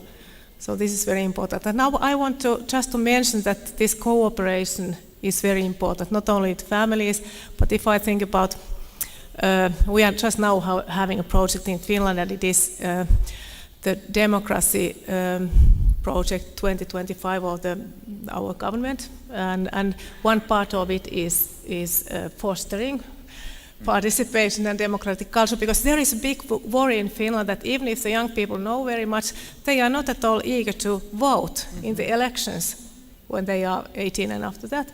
And that is a very big problem. How could we encourage them to understand that democracy is as well voting? It is not the only means, but anyways. And now we are trying in cooperation. There is Ministry of Justice, which is responsible for democracy and elections in Finland, and Ministry of Education, and then universities, 5 universities, teacher training departments in Finland, and we are running this kind of project in basic schools just now, this 22-23, and there are schools all over Finland, only 9 schools, and they are now developing very easily adaptable and implemented practices that could be then shared after. And before this, we have been gathering in cooperation with the researchers 35 best practices that has been chosen on qualifications, like the most like in qualification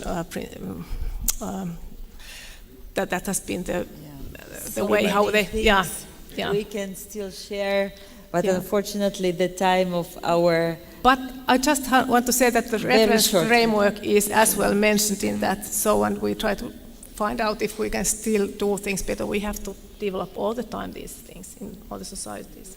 That's a good thing of it. Thank you.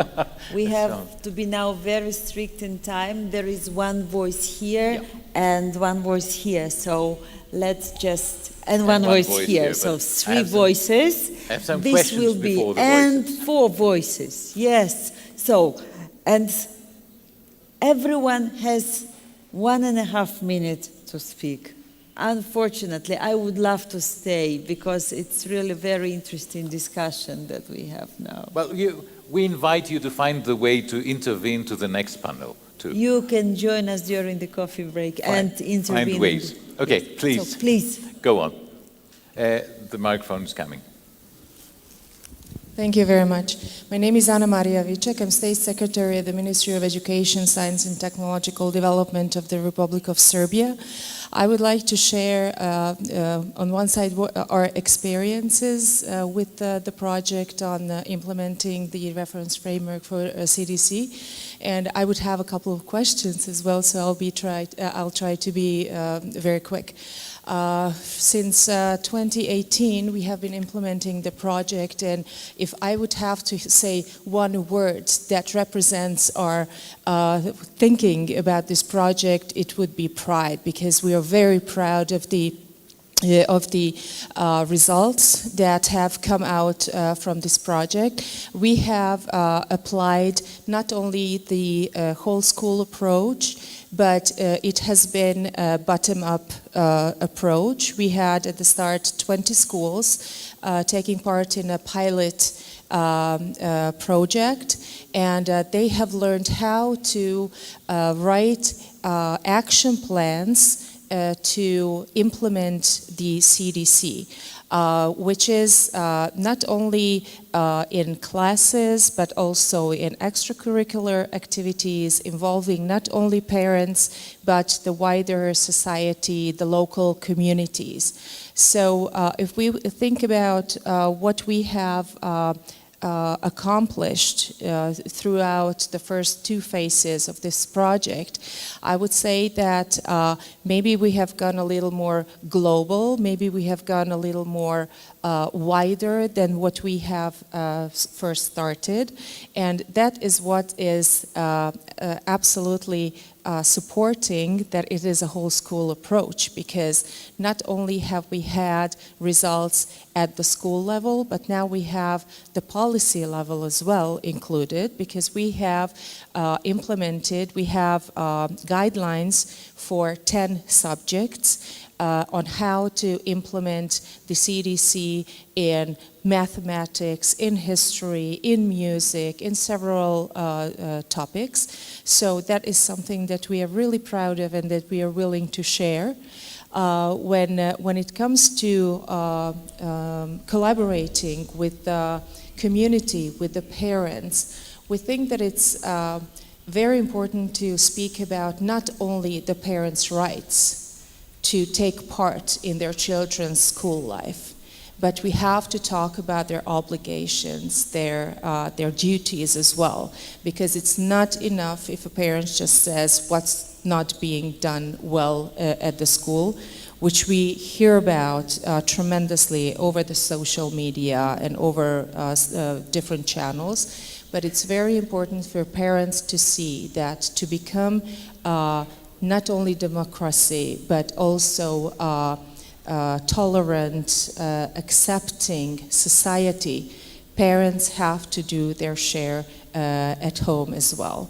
We have actually guidelines on implementing CDC for families as well. I think Serbia is the first one who has done this within the Council of Europe. It's been translated into English as well, so it will be available in many languages, I think. And it has 2 volumes. One volume is for implementing CDC with children ages 6 to 14, and the other one 15 to 19. So it's really interesting to see guidelines or ideas on how parents can talk about democracy with their children. And let's not forget, democracy is not only about voting. It's about values, it's about attitudes, skills, critical thinking. I'm talking about the butterfly. It's about all that. And when we talk about a whole school approach, it has to be about all these aspects of democratic competences. We are absolutely willing to share our experiences. And thank you for the presenters to the valuable insights that you have shared with us. Thank you. Wow.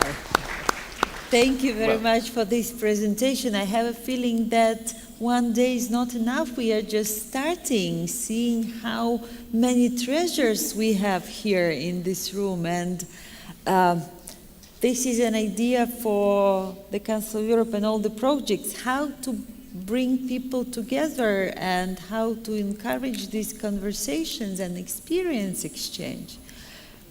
This is a lot of food to think about. And I think, before going to the Council of Europe now, I think that you have the proof that you need, that we have projects, we're good in projects, we have good results. Now what is missing is that all those projects are alone somewhere. And so we need to come together. Each other, and we want to learn from each other. And we are this eager. Is what feeds us. We are eager to share our experience with the others. Before you say, let me say, this is the right moment for me to say, that to this experience of this project, the fact that the Ministry of Education was present by 3 dimensions, by people, in all the phases of this project implementation, is something that I would recommend as a must to the other projects. As an example of good practice. And it's a good practice because to everything, to our visits, to our training, to the conferences, to the students' gatherings, there was a vivid presence of the Ministry of Education there. So you did not have to inform them somewhere. They were there. And living interest and, heart as well, not only intellectually, yes, but caring about things. Aisha is the head of the department. I know her. I've met her during the project. She's not unknown. Please. The floor is yours. Evet. Söz alabilirim. I think I may take the floor, right? Because I would like to make a couple of additions. In the basic law of national education, it is explicitly stated that we would like to educate and grow happy people. That's how it is written there. And it can only be ensured by expanding democratic culture. We are coming towards the end of this project, but every end is a beginning. Therefore, this project is very important and it's going to be followed by many other projects. Our colleague from Serbia said and talked about democracy at home and in the family. So with this whole school model, we have included the family in the project as well. But there's something I always emphasize as a lacking point in this model. The family is participating in school processes. However, the members of the family can also get different trainings, not only participating in the school processes. And in parallel to that, they can get some democracy-related training, as my colleague from Serbia said. We also have a proposal for another project. It is democratic societies through democratic schools, because our main target group is the society. So it's not only about teaching or learning certain things at school. It's not enough by itself. I said that before as well. So such a tendency should be present in the family as well. There should be a democratic culture in the family and in the society, because the child is not only present at school, at home, in the bus, in the streets, in the playground. So the child should always see that example everywhere. And our Finnish colleague said that she has, everyone has it in Finland. No problem there, she said. But later on, she also said that the children are silent a bit there, if I'm not mistaken. They remain silent. And the youngsters are abstaining from voting, she said. They're not willing to vote now, the youngsters now in Finland. Then this means that democracy has some gaps there and has to be reinforced in certain aspects, even in Finland. Therefore, we need the experience from other countries as well. Our colleague from Georgia as well, and she also gave examples, similar examples from her country. So we need experience from other countries. We need to hear them. What are the strengths in that country? What are the weaknesses in that given country? So the structure of the country is very important as well. Turkey is huge compared to Finland, for example, and each region has its own specific features in Turkey, and these features are also inherent to people's characters. So maybe we can have region-specific solutions depending on the characteristics of the region and the people living there. Maybe the solutions should be tailored accordingly. That's what I wanted to talk about very briefly. A very small example. Do I have time, Elena? Just like the bird example, a very similar example. I was a primary school teacher once, and I would like to tell you a story. So we have a Science Child magazine, and that magazine, when it was brought by senior students, I was teaching the first grade, and they were very curious, my students, and I showed them the magazine, and there was a monkey-like animal there, and they were very curious. The story is that the monkey actually loses his parents, and as you know, there are eardrops, and the monkey cannot find, and that now he is homeless. And the students said that the monkey should come to our class and live here, and we couldn't actually share. They couldn't share the magazine, so it was sitting next to one student every day, and the parents were also asking. The monkey was not sitting together with my child today in the classroom, and next day maybe he or she can sit with that. So I use this example a lot in the learning processes, and students were also used it as a tool for the management processes and the decision-making processes. You will interested in what is going on, and you will forgive 2 more minutes taken from your coffee break, because there are 2 people more would like to take the floor. And then we continue after coffee break. Please, Nadia. Just very, very shortly about Rebecca's question.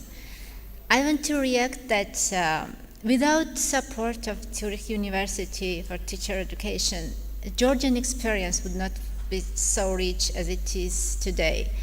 And as an answer of your question, how we are putting in daily life democracy and culture of democracy. And Angelos mentioned about kindergarten and early years of children.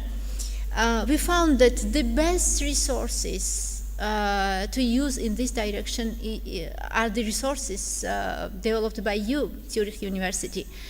The parents' resources on the webpage livingdemocracy.com. It's like a treasure. The resources to develop together Council of Europe, Zurich University, and all other organizations, and the amazing super professionals sitting here next to us, for instance, Olena. There are materials for parents, how they can work with their children from very, very early beginning. And it's about showing them how they can make their children happier. And if we agree that democracy is a choice, if democracy is about the choice, we are giving the chance to parents. They can choose what is the best for their children. And we found that you did something very meaningful and very valuable, which is very helpful for us to put from very early beginning democracy in daily life. Thank you very much. And thank you, Natia, for this comment. Thank you very much. And please, you wanted, oh, there are more people even who want to speak.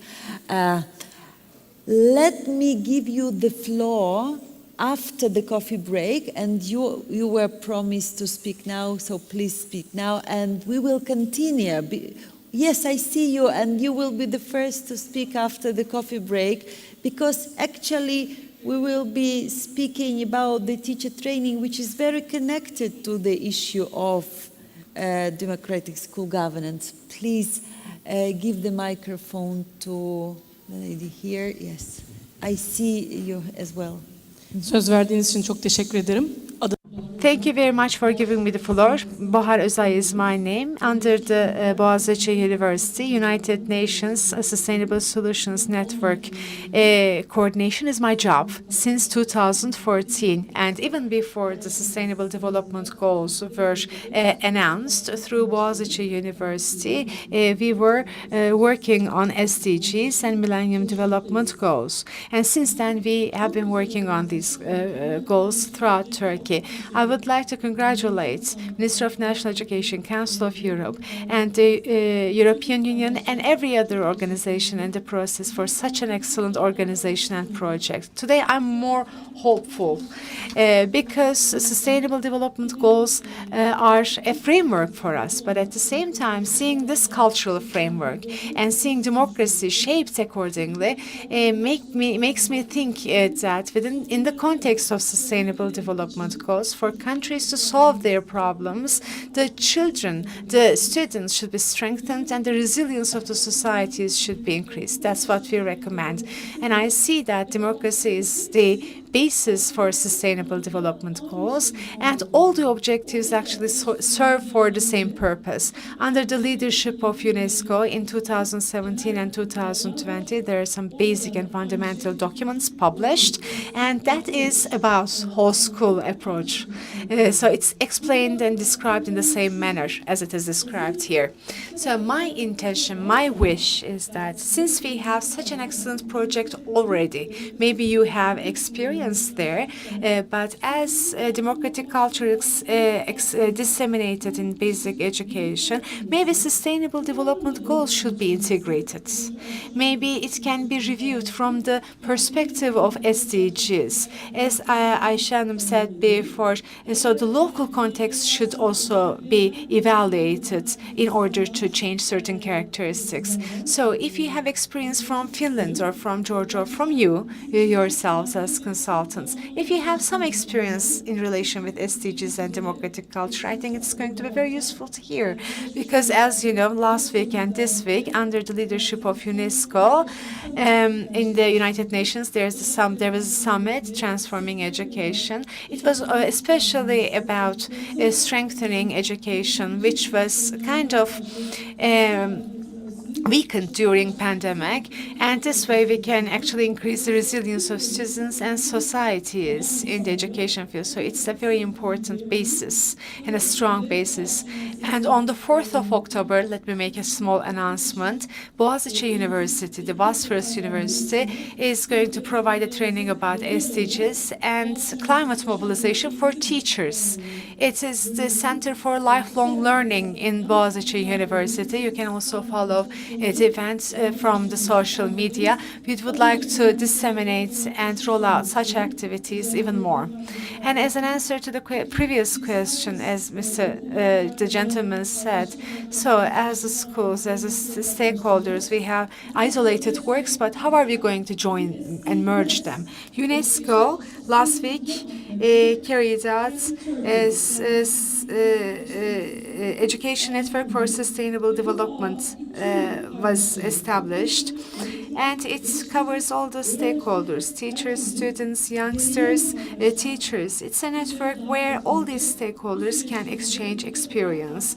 And I actually would like to also mention county initiative, which is a UNESCO document, and the countries are recommended to fill out those forms in order to be present there as a country. I just wanted to share this information with you. Well, ladies and gentlemen in the room, and ladies and gentlemen and dear friends all from away, from the very beginning of this project, we had not only said but also promised that when you participate in Council of Europe projects, you don't only have the knowledge and experience to do things at your work, but you at the same time participate to a big community of people all around the member states that are working and thinking a similar way, a same way.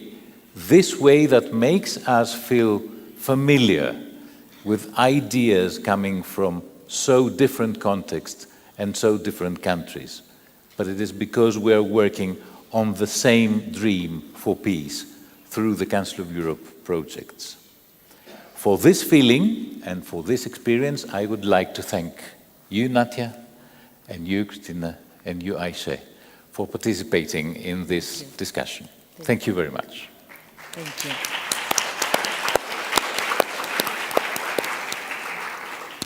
And I would like to thank all of you in the audience for your inputs, very important, and you actually change the energy of our discussion. And I see the hands willing to say, and I am very happy because we are meeting at 4 o'clock to continue the discussion, and I see the hands and you will be given the floor because our discussion is going to be continued. We need to exchange our experiences, we need each other, and we need to talk and to meet face to face. This is very evident from this discussion. Thank you very much, and auf 4, Wiedersehen right? soon. Enjoy your coffee Lena, break. it's 15 to 4. It's 15 to 4. Or Is it 15? What time do we start the session? Supposedly 3:30, but we have half an hour break now. 3:30, so announcement. 3:45. We are meeting at 3:45 here. Good. We will cut it short.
Ses deneme. Hey hey. Test 1 2. Ses deneme.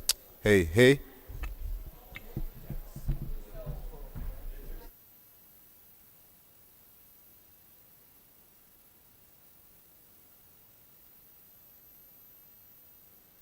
Dört beş. Ses deneme. Hey hey. Test 1 2. Ses deneme. Ses deneme 1 2 3 4 5. Test 1 2 3 4 5. Tamam kan. Burası 6. Ses deneme. Hey hey. Test 1 2. Ses deneme.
abi?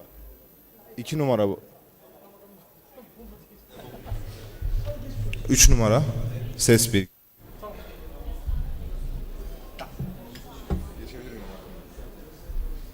Ses deneme. Hey hey.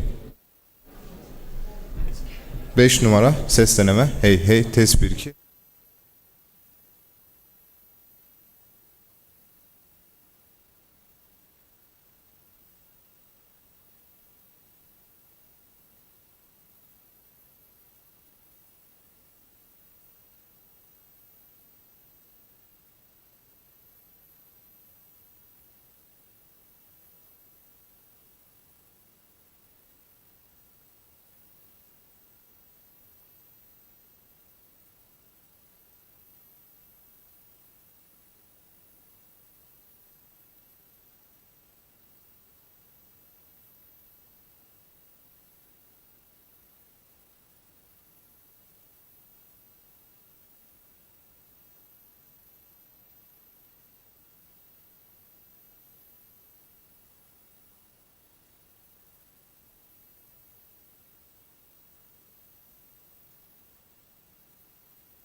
To hear what the colleagues from But some of colleagues will speak Turkish. Turkish. Yeah, at that moment you have to put listen it. in English. Yeah. Okay, then I will see.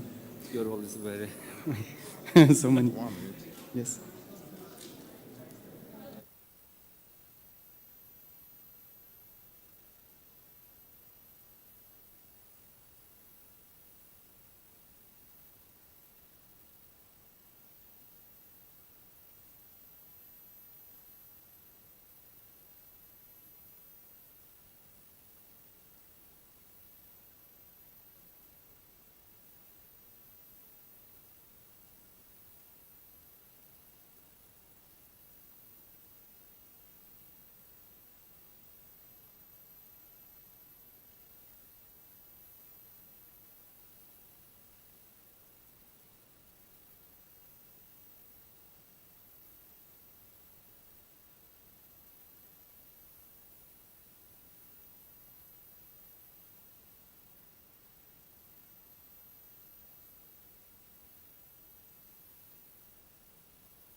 Are we ready?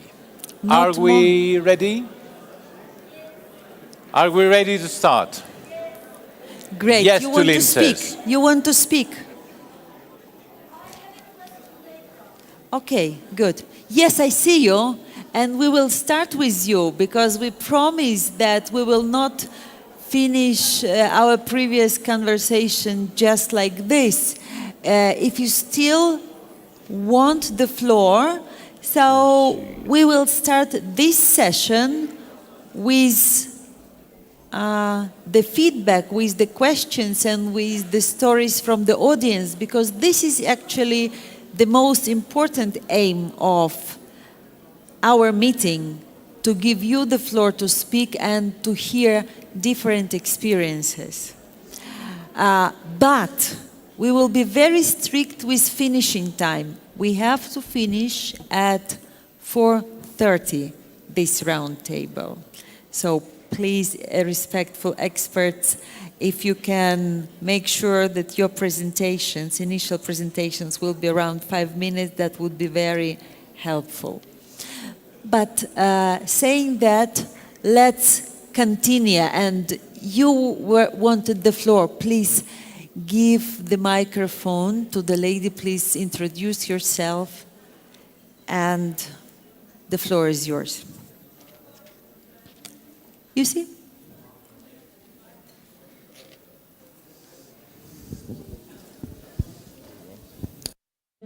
Hello, everyone.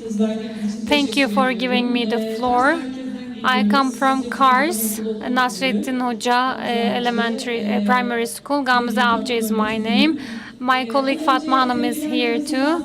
As Angelos mentioned, this pigeon project, we are that school. By the way, the name of the project is The Bird Out of My Chest. So I would like to tell this. So it all started with selection of a bird, but then this selection, the beauty of it, was disseminated to everything, and the kids started selecting or electing their games, electing their materials. So this bird came with democracy, and of course, taking care of this bird was also very meticulous. They fed the bird themselves, they gave him water, they invited the vet to the school. So, without further ado, I wanted to share this with you. When Angelos mentioned this, we became a bit emotional, so we wanted to share this. All the staff of our school, all teachers, they all sent you their greetings, their love, and those of you who introduced us, who contributed to this project, we're grateful to you. Thank you. For beautiful story and for this beautiful beginning of our next session, of our next round table. Nobody else to talk. Tulin wanted something.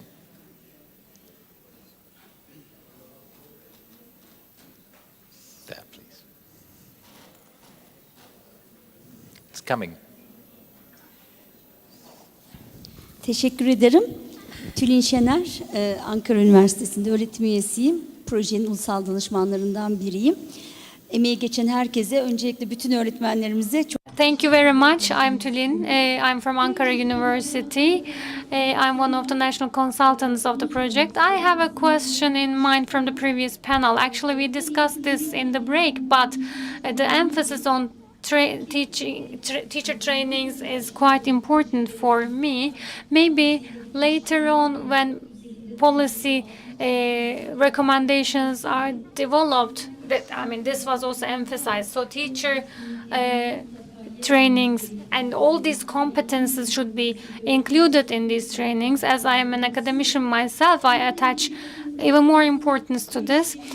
So here, the opinion or suggestions of our audience is important, or if they have examples for this, this will be valuable for us. I mean, if we can integrate the training of teachers and if we can equip all these teachers with these competences, maybe we can see the light at the end of the tunnel even faster. That's what I wanted to ask. Thank you. Brings us to the interest of this second roundtable. Teacher training is the heart of transferring the competences to the teachers so they know how to teach them. To train teachers is not the question. How to train teachers is the question. In this, our experience here, something was repeated that we have the same experience in other educational contexts. It's not easy to ask from teachers to be trained. Mostly, if this training needs overloading, more than the regular training. Weekends, holidays. But anyway, training is not the best choice for teachers. Not because teachers have some problem with training, but because the training has some problem that has to be addressed. So what we have experienced in those trainings was that this difficulty of participating in the trainings lasted the most 20 minutes. And after the 20 minutes, we had a change.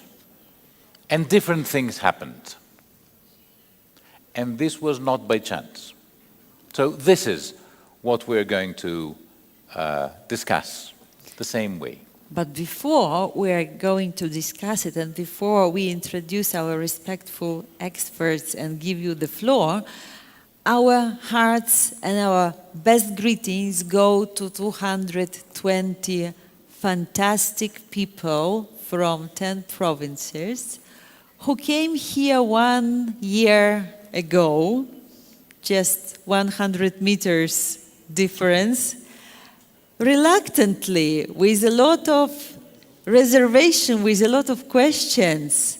And then some miracle changed, because after some time together, they were training 4,000 their peers on Saturdays and Sundays, furious people who say, come on, this is the last days of our holidays and we have to be trained?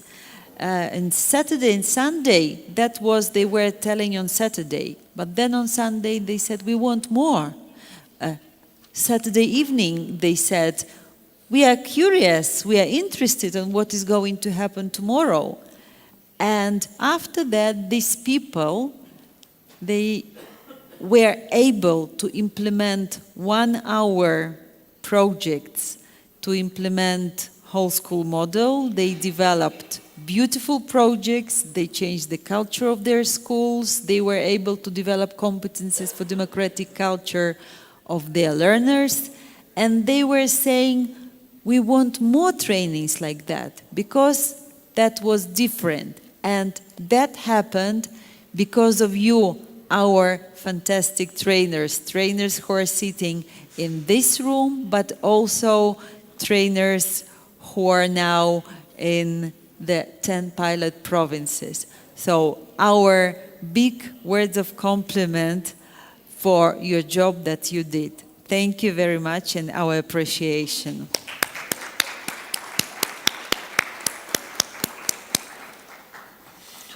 Well, to go in this discussion, I welcome to this panel, to this round, Mrs. Corina Lungu, that comes from Moldova. She's a senior advisor of the Moldovan Ministry of Education and Research. Welcome, and you will present yourself too. Dr. Rebecca Welge. Okay, that's the German, that's why. Welge, who comes from the Zurich University of Teacher Education and is the university that welcomed part of the teachers and the trainers of this project. Professor Dr. Engin Karadag, who comes from the Akdeniz University, the Faculty of Education, and he has an active role in this project. And Mrs. Nihal, I will not kill your surname. Gözü Okay. Who is from the Ministry of National Education, the Director General for Basic Education, Project Coordinator. I read it this way because I want to raise my voice and say, she has been the beating heart of the project, the present ministry, the active presence of ministry throughout all this project from the beginning to the end, and to the new ones, I hope and I wish to you. So thank you for being here. And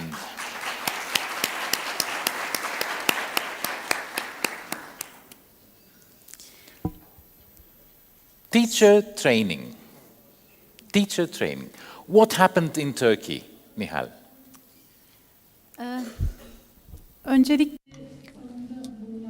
First of all, I would like to greet all our participants in this hall on behalf of myself and on behalf of the ministry. Before going into the detail of these training events, here with your presence, I would like to say that we have lots of participants. Arzu Burcu Tümer in 2010, when we laid the foundations of this project and when we made the educational planning of this project, Arzu Hanım told us that the Council of Europe had a different training modality and teacher training should be carried out in 3 models. And she told that this was going to be very beneficial to the professional and personal developments of teachers. However, we generally provide a 40-hour of training and go on with cascade trainings. That was our habit. This was here. It was a different perspective. We had some hesitations, but now 6 years later, when we see our distinguished teachers and administrators, it's proved that this was quite an evidence-based approach, and this was such a right approach for us to embrace. So our national, international experts from the Council of Europe, the representatives of the Council of Europe that supported us during the development of this project, and our teachers, distinguished teachers. I would like to thank each and every one of you here, because it's you, the teachers, who made our theories practical in the field. Without your support, without you owning up to this project, we couldn't have made it this far. So once again, I would like to thank each and every one of you.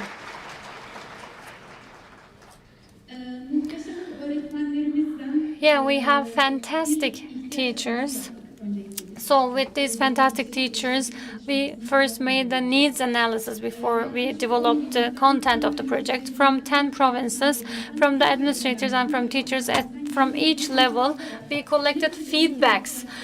So we tried to identify the educational needs in these feedback. And the teachers, they actually mainly told us that more active teaching content should be developed. I mean, a program where teachers are more active. But of course, the teachers had their hesitations because they were saying that we are teachers, we are here to teach, but we're only teaching children, and we have difficulty in teaching our peers. So getting support in this manner would help us. That's what they told us. So our first module was mainly about implementing CDC and learning outputs in the schools. And last July, when the pandemic was at its peak, At first, people were quite reluctant. However, later on, in the beginning, almost all teachers were saying that we're here, but why? We asked for a day. Just wait for a day, we told them. And then at the end of the very first day, many of the question marks in their heads were gone because they saw that it was something totally different. They were fully involved, actively engaged in this content. And later on, professional and personal development of the teachers were supported. 40-hour training for adult training models were provided. Again, the pandemic was quite everywhere, and there were some positive cases, but still online or on site we had a very active process, and the feedback we received was that teachers were saying that we're all clear now and we know what to do better at schools. So the teachers who completed 80 hours of training, and as you know, we opened the schools last year as it was planned. During weekends, we planned our cascade trainings, local in-service trainings. So the teachers were assigned to teach their peers, but they had certain hesitations because they were assuming that they would be getting lots of resistance. In Sinop, in a school, in one classroom, there was a group of teachers who said that we're here just to protest this. But at the end of the very first session, they confessed that I had lots of prejudices, but now I'm so glad that I am here. It was like it was a hurricane in the beginning of the day, but now it's very sunny for me. Now I have sun in my day, they were saying. This was a summary of the training process, actually. We have achieved this with the participation of our valuable teachers. Of course, we had certain shortcomings. For this, our experts went on the field. They monitored, evaluated, but the main purpose here was to guide the teachers, not for M&E purposes only. They supported teachers in the implementation of these models and in the inclusion of the stakeholders in the process. So the feedback we got was that we needed support to include the stakeholders. So the next module was developed based on the feedback of the experts and the results of the M&E reports. And this is how the third module was presented to our teachers in February. In the second semester, again, we had some field visits, and the 120 hours of training that was developed desktop with the contribution of teachers was proven to be effective. And this was in the standard training program of the Ministry of National Education. 240 teachers are ready and fully ready to deliver this training if the ministry requires to do so. So we had very positive feedback from the field, and our ministry was quite enthusiastic in order to disseminate this program. So 240 teachers worked day and night, weekdays, weekends, and 4,041 additional teachers were also trained, and this was covered by the budget of the ministry. In an additional 263 schools, this whole school model and this project is planned to be implemented. 110 schools that actively participated in the project last year will go on their implementation. They will be leader schools, and they will be providing guidance to the additional 263 schools, because these 110 schools have quite an experience. They have a lot to contribute, and for this purpose, the ministry has made the necessary written communications and so on. The dissemination is going on with a second pilot implementation, and based on the feedback that we will receive next year as well, we will go on with our endeavor. And what we have seen in this process is that between the provinces, between the schools, the interaction, the communication increased quite a lot. Especially there are a lot of support between these schools from the same grades. And during the implementation, with the feedback from our teachers regarding the involvement of the parents in the processes, we will be revising the content of the training. However, on the field, our teachers also told us that the administrators should be trained as well. And this year's dissemination training includes at least one administrator from each school, so that the project and the model will be implemented more successfully. So before giving the floor, Olina, if I have some more time, I can say that in addition to all the schools represented here, for us to be able to finalize these materials, to develop these contents from 81 provinces, we had teachers from the central organization of the ministry, our stakeholders and colleagues. They contributed a lot. As you know, during workshops, we tested the practicality of these contents. We read them line by line, these materials, we tested them. So I would like to extend my thanks to our team members as well in that respect. Thank you very much.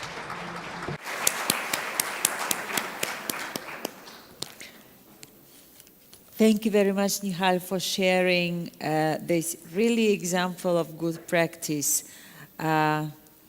Very well implemented and thought over teacher training scheme with all the materials available, and what is important with the future. It's going to continue, it's going to be disseminated further. Thank you. Yes, we all hope for that. Let's see how things happen in the other countries. Corina, you were also leading one of the huge projects in Moldova. You were introducing a new subject in the schools, and you had to teach all teachers skills and competencies and knowledge to teach this subject. The floor is yours. Subiect și dumneavoastră ne-am trebuit să instruim toți profesorii. Îmi permiteți să salut participanții la conferință și cu recunoștință să vorbesc despre faptul că posibilitatea de a face un schimb de experiență este foarte importantă. I'm grateful that I have this opportunity to share our experience with you. Experiența colegilor din Moldova pornește de la reforma curriculară din 2018, când această disciplină a fost introdusă ca o disciplină obligatorie, reconceptualizată, educația pentru societate. Our experience starts in 2018, when the Ministry of Education and Research started the curriculum reform in the Republic of Moldova, and we introduced a new subject, a compulsory subject, called Education for Society, which is totally based on the reference framework, Council of Europe reference framework of competences for democratic culture. Și pe lângă dezvoltarea pachetului curricular, era foarte importantă formarea cadrelor didactice. And it was very important to train the teachers in the Republic of Moldova. De aceea, acea rețea de experți naționali, 10 la număr, care au și dezvoltat pachetul curricular, au fost antrenați și ca formatori naționali pentru o rețea de formatori locali. So first of all, we trained 10 national experts. We prepared them for training a network of around 70 local trainers. Doar că experiența pandemiei ne-a adus în fața faptului să schimbăm totalmente conceptul de formare. So initially, the national experts were sharing their experience with local trainers, and the local experts were providing the support to teachers. So we had these several steps. But in 2020, when COVID pandemic became an issue, we changed the approach. În acest sens, profesorii din toată țara, din toate regiunile, au avut posibilitatea să aibă acea formare graduală din partea celor care erau autori de instrumente didactice. So we decided the teachers from all the regions of Moldova had the opportunity to interact directly online with the national trainers, but the national trainers, they are the authors of teaching materials, but also of policy documents of the ministry. Formatorii noștri creându-le spațiu pentru reflecție cadrelor didactice, cu experiențele lor, cu situațiile de învățare din clasa lor, aceasta a creat acea oportunitate de a avea încredere și de a comunica pentru a putea asigura implementarea conceptului de cetățenie democratică. During the online trainings, the teachers had the opportunity to exchange their experience, to reflect about their teaching experiences with the national trainers, so that we had a unified approach in teaching this subject, and the teachers all over Moldova were more prepared to implement the CDC in practice.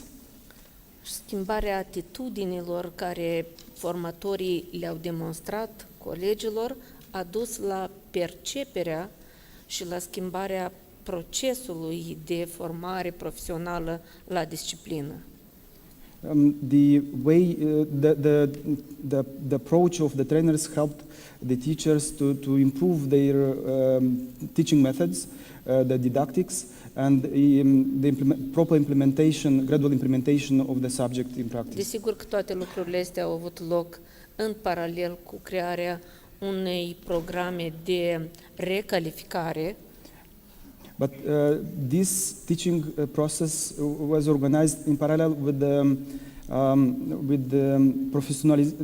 the organization of a special course of professionalization of teachers all over Moldova.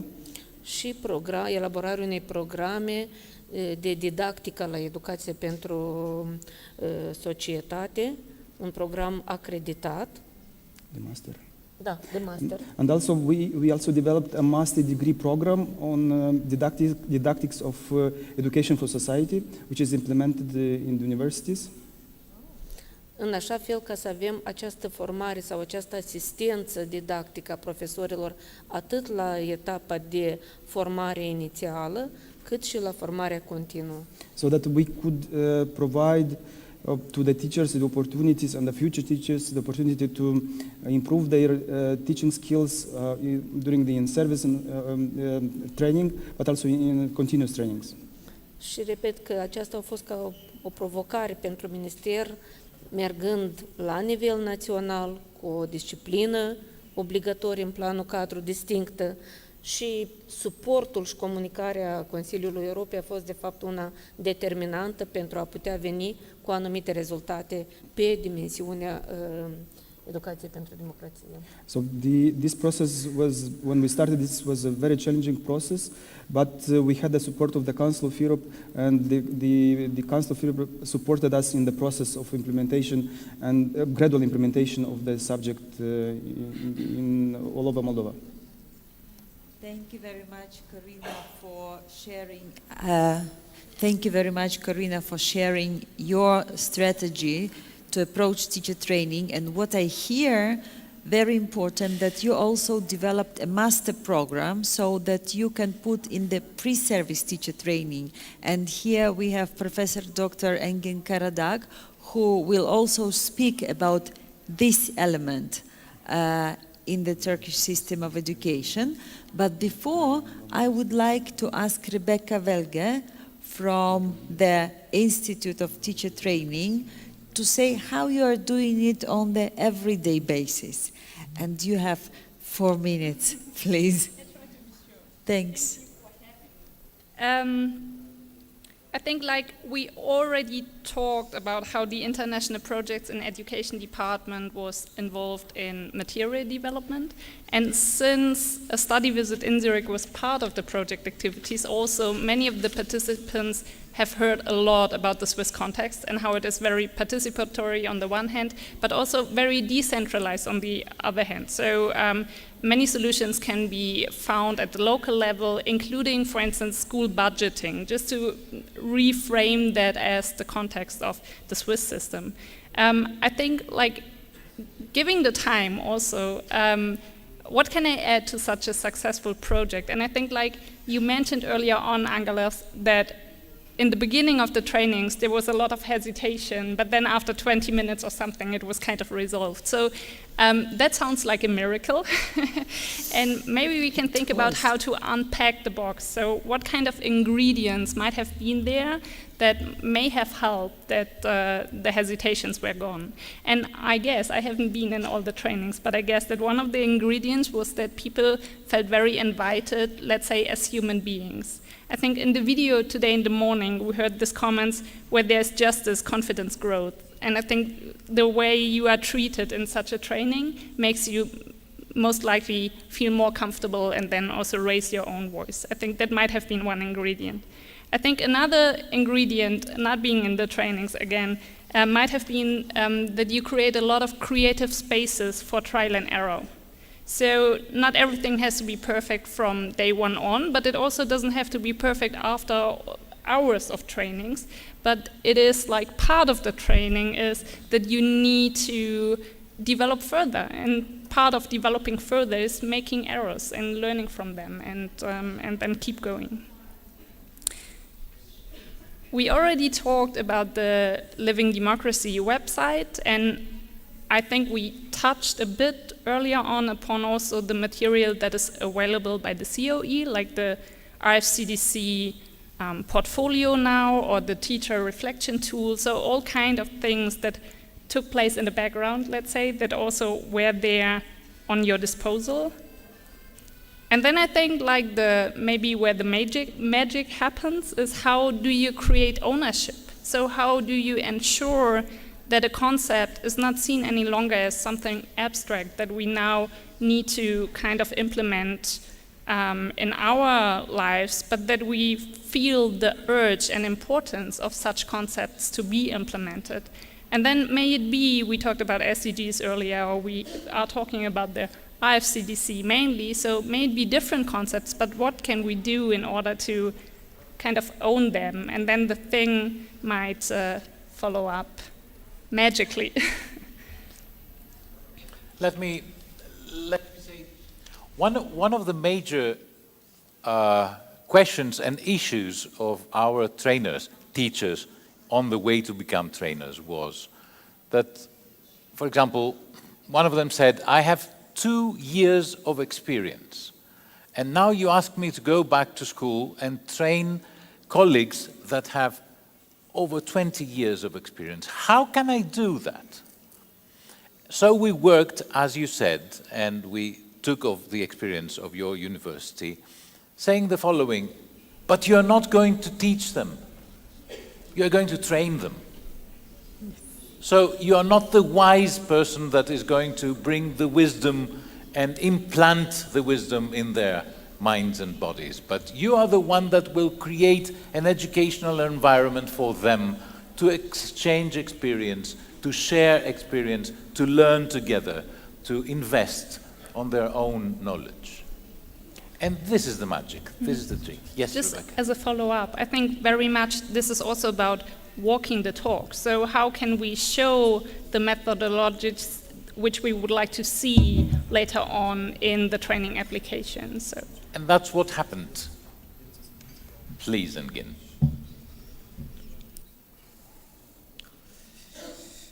Projenin başarısını değerlendirirken As we are assessing the success of the project, certain things have to be clarified and explained well, especially for our international guests. I will be giving you some numbers. They can be surprising at first sight, but they are true. There are more than 1 million teachers in Turkey who are active at the moment. In 96 education faculty, active 300,000 candidate teachers are getting their undergraduate degree, and every year, on average, 80,000 or 100,000 graduates are coming out of university. So this is maybe one of the highest numbers in Europe. At the moment, 1 out of every 10 college students are a student in a teacher's faculty or an education faculty. So that's how we should see it. And of course, for international consultants, I would like to say one more thing. Until 2018 in Turkey, we thought that educating a teacher was like educating a technical person. It's like a metaphor. I mean, teacher and technician. So you would give them a curriculum, and that teacher would go into the classroom, solve 10 problems, and then go out of the classroom. But in 2018, actually it corresponds to the beginning of this project. So in the curriculum of the education faculties in the universities, there was a revision. First, let me tell you that there's a centralized program in the education faculties in Turkey. It's not that every faculty has its own curriculum. Some classes, some courses were added in 2018, and in 2018 there was a curriculum in the faculties which is very similar to this one. For example, there's a now course about analytical thinking, for example, human rights and democracy course. And of course, there is now a course about how to teach a child at hospitals, for example. It could be a bit strange for you. But another success factor for the project was that I'm going a bit back, and I exactly remember the date, 3rd of May 2018. Nihal and Didem and Mehmet and I, we were sitting together in cars. It is 2019. On the 3rd of August, we undersigned the project. No, this doesn't matter. In that meeting, we were discussing about the activities for middle school and primary school teachers. Would they really function, we thought? Because a math teacher, for example, was responsible only teaching for math in that classroom, only liable to teach math. So if we integrate democratic culture into that, would we get a reaction from the teachers? Would they say, for example, that's not my primary role, and my primary role is to prepare the students to the exam, which will be done in 1 year or 2 years. So I will be solving math problems. Maybe this would be the thought of the teacher if we would integrate democratic values into it. But I would like to thank Nihal and Didem because they adopted this idea. It was unprecedented thing in Turkey. So this way we added a course about analytical thinking. So in-service training has contributed a lot, of course, to this purpose. In order to leave some time for questions, I would like to wrap up. I would like to thank Arzu and Filiz, and I have a comrade, Serdar. I would like to thank him the most. You all know him. Because we were always stuck on the road because of the snow as we were visiting you. I think we now have time for questions. So that's how I wanted to go very fast. Thank you. Thank you very much for your presentation. Unfortunately, we don't have time for questions because our time ran out.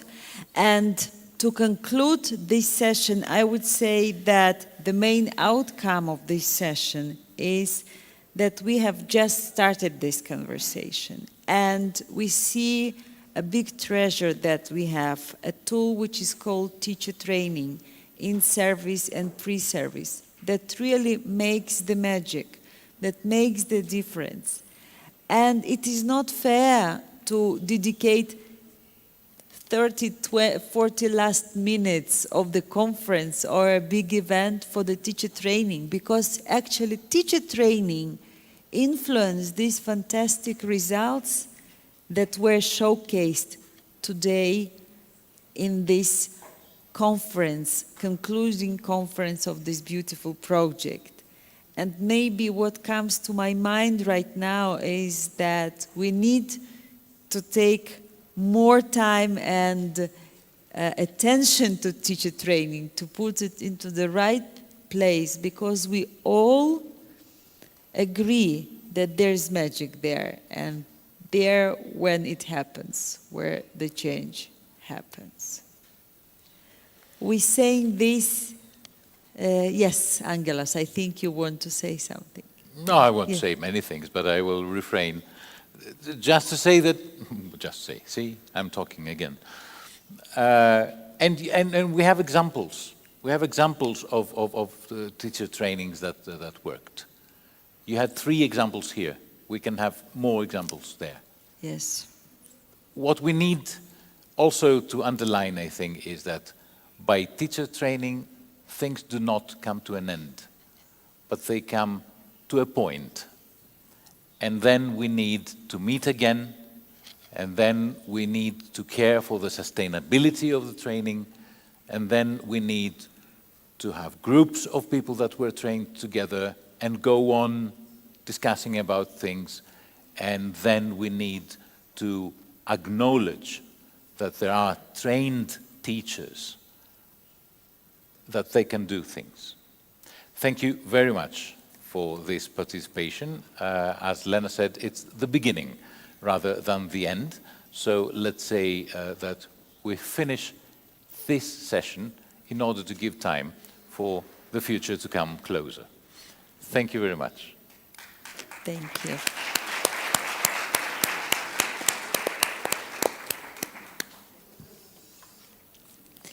So there is now coffee break? No. No coffee break. Please remain at your places, and we will just change the scenery for the closing remarks.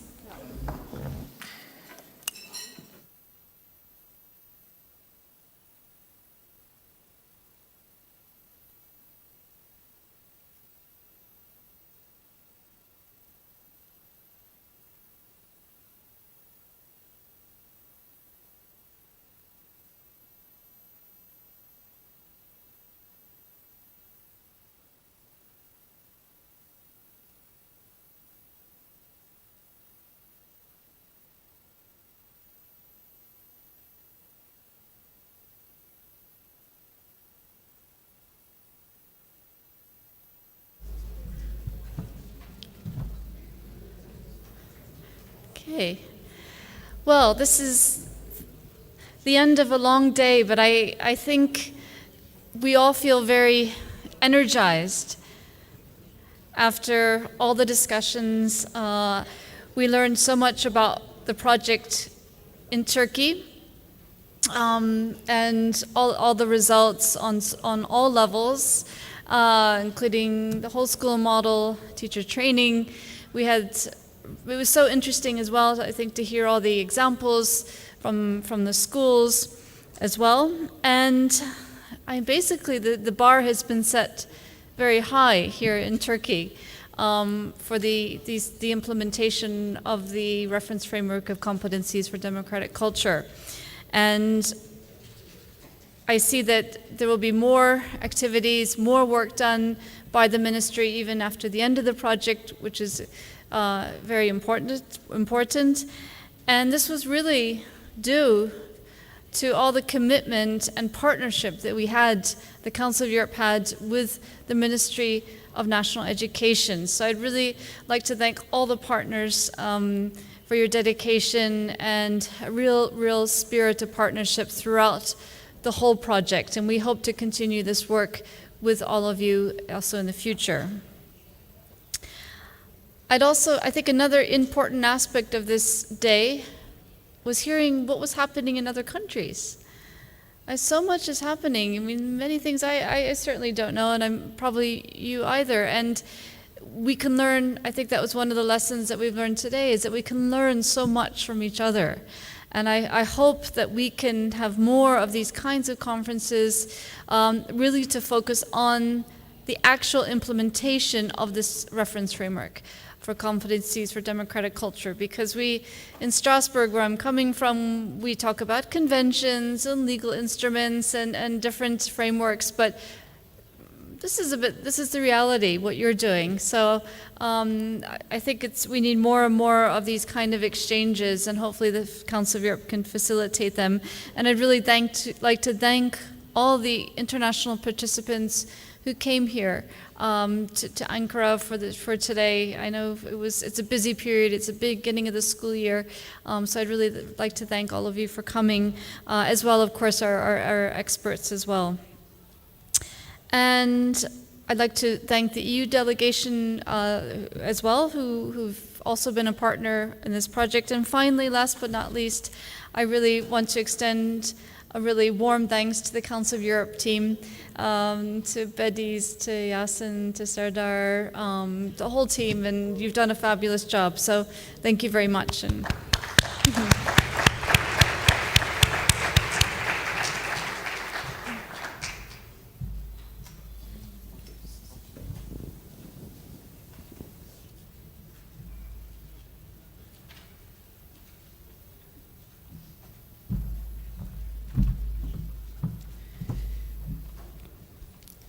Evet, her güzel şeyin bir...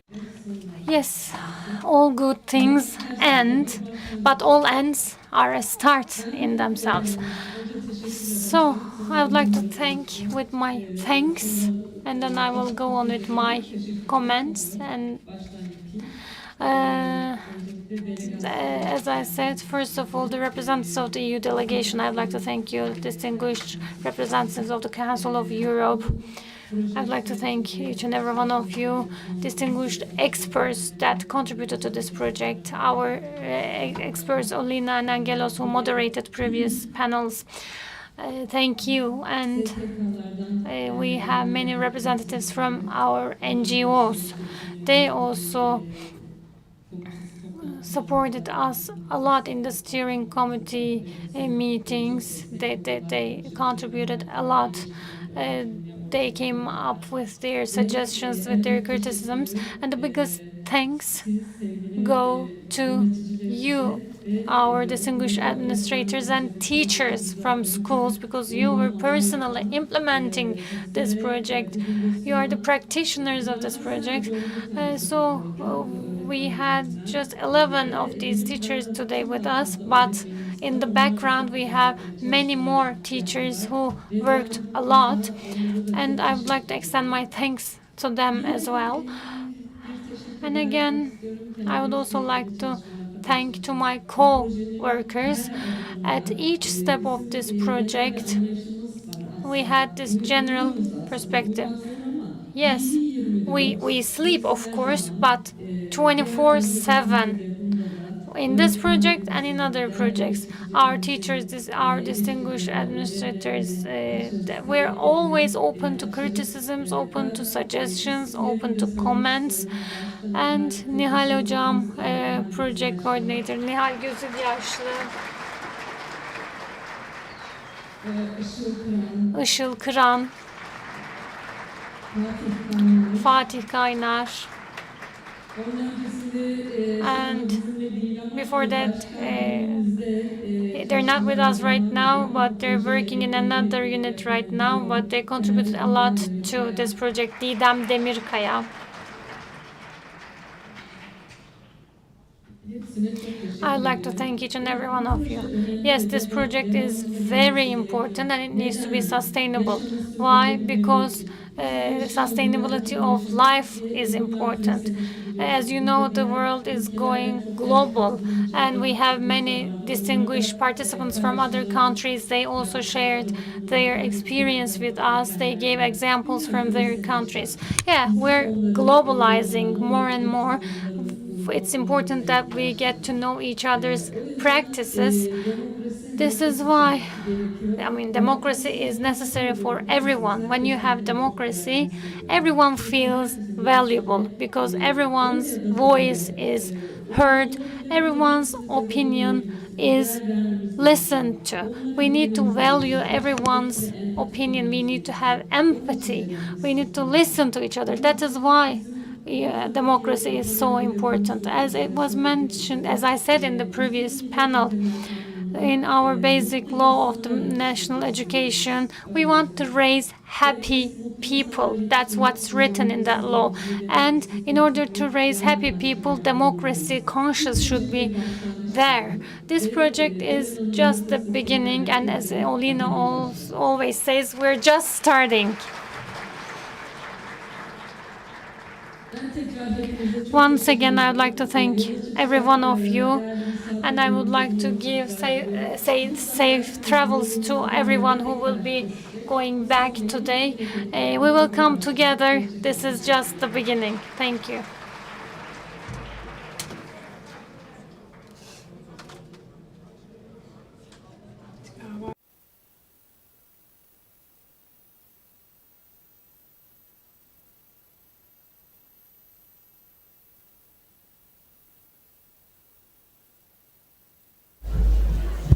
Sayın öğretmenlerimiz, fotoğraf çekilmek isteyen